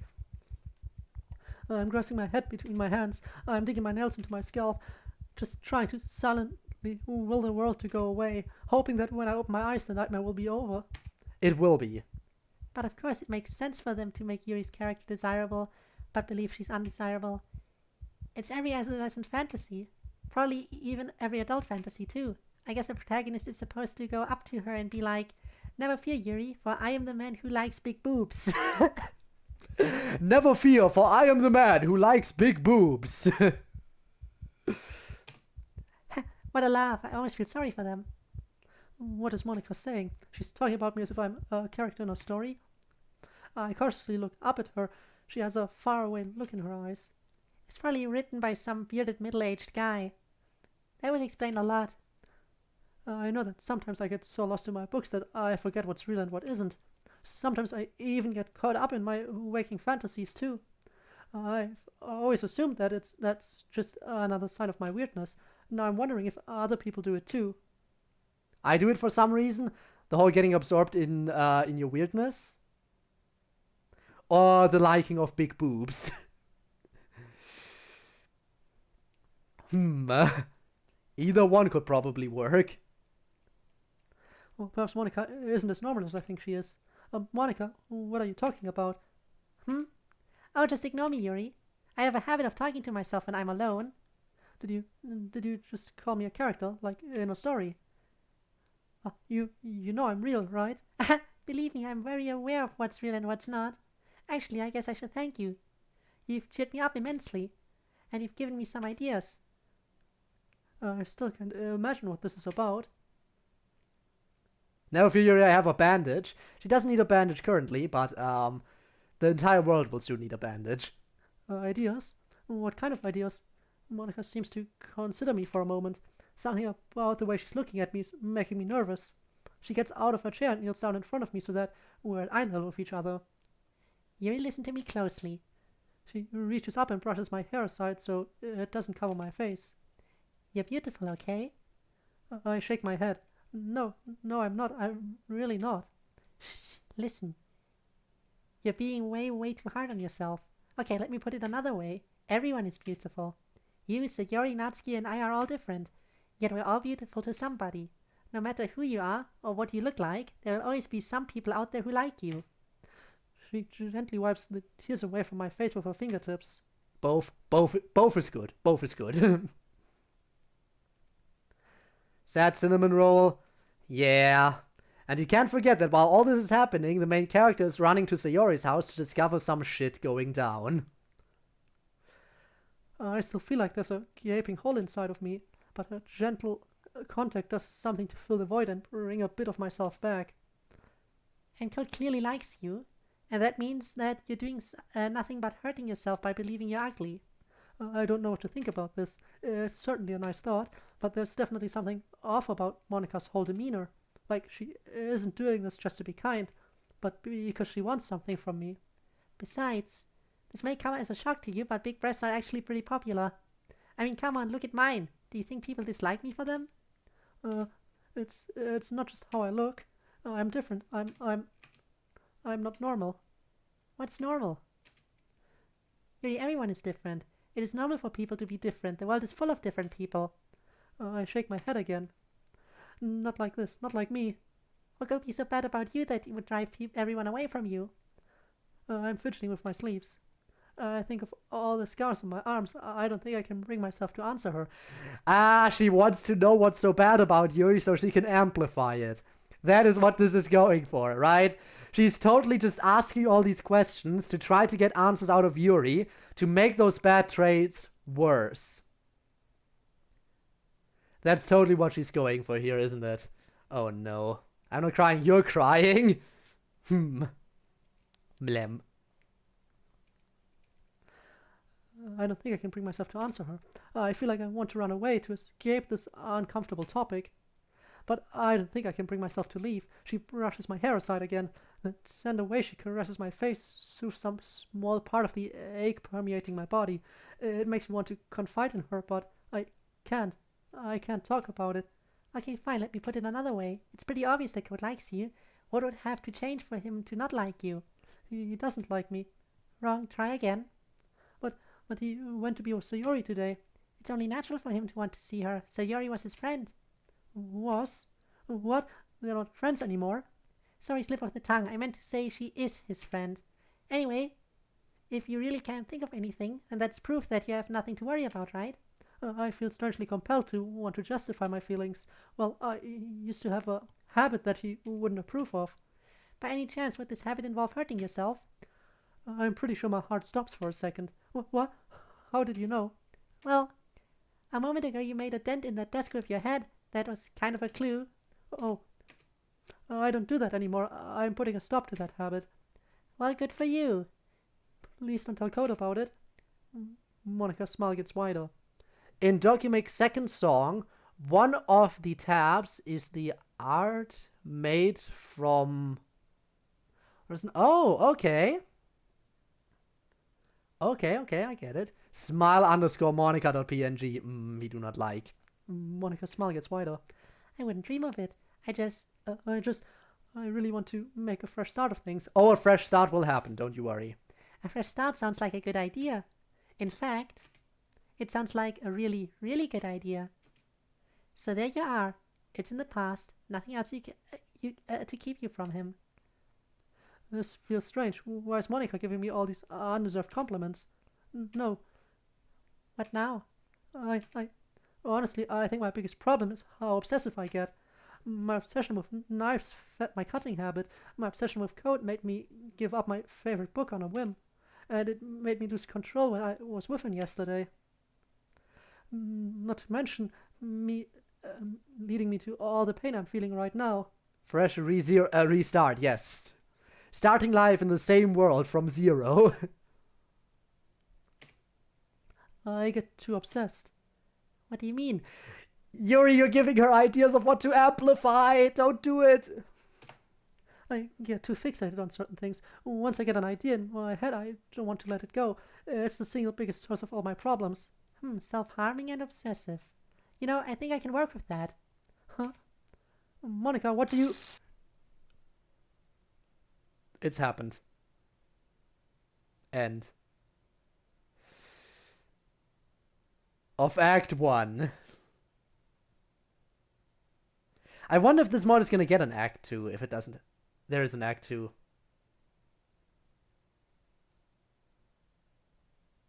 Or is it gonna say coming soon? No? Well then, wouldn't this be a good spot to wrap it up? Now, I was told this would be 8 hours long. 3-hour streams usually, meaning we would have amounted to 9 hours of gameplay. But you know, I play a little bit more slowly. Since I am a bit more slow, it makes sense that we wouldn't be that far along. But next time we'll dive into Act 2. I think this really is a perfect spot to wrap things up. Okay, and with that being out of the way, let me hop on out of here. There it is. Okay, so, what did you think of that mod so far, of Act 1? Because I I'm honestly enjoying it. But I'm sure Act 2 is gonna probably get even darker. But we will play more next time we play this, yes. Sure to type a lot unless I'm playing a game. Yeah. You already, didn't that question already come up? I think so. Now, Yuri, could you give your... Nobody will know. Now, Yuri, you could give your IP. Nobody would know. Would nobody know? Look at Discord. One final look at Discord, but then we'll do the raid. Because if I wait too long with the raid, then people will start to leave. It says cute in the art section. Small Monica! We do appreciate the small Monica. Yes. And today I think we're going to be raiding Kazumu again. It's been a minute since I raided Kazumu. And he's playing Binding of Isaac. So, let's do that. Let's do that raid. Binding of Isaac could be fun. Haven't played it. I rarely play it nowadays, but sometimes I come back to it. So it could be fun to check that out. See what Kazumu is up to. So let's get this raid going. And again, I want to thank all of you for coming along to watch this stream. I've had a blast, and I'm sure some of you had too. Again, this mod isn't done yet. We finished Act 1, and I'm looking forward to Act 2. But next time, we will stream Inscription again. Unless I wait until Friday, but let's face it, I will likely stream again before we get to Friday. So yeah, thanks for watching, and until next time, bye! And there we go. Another stream came to an end. This is the end of the archive as well. You know what I usually say. I'd like to have you live in the future. No pressure though. I'll see you around. Bye.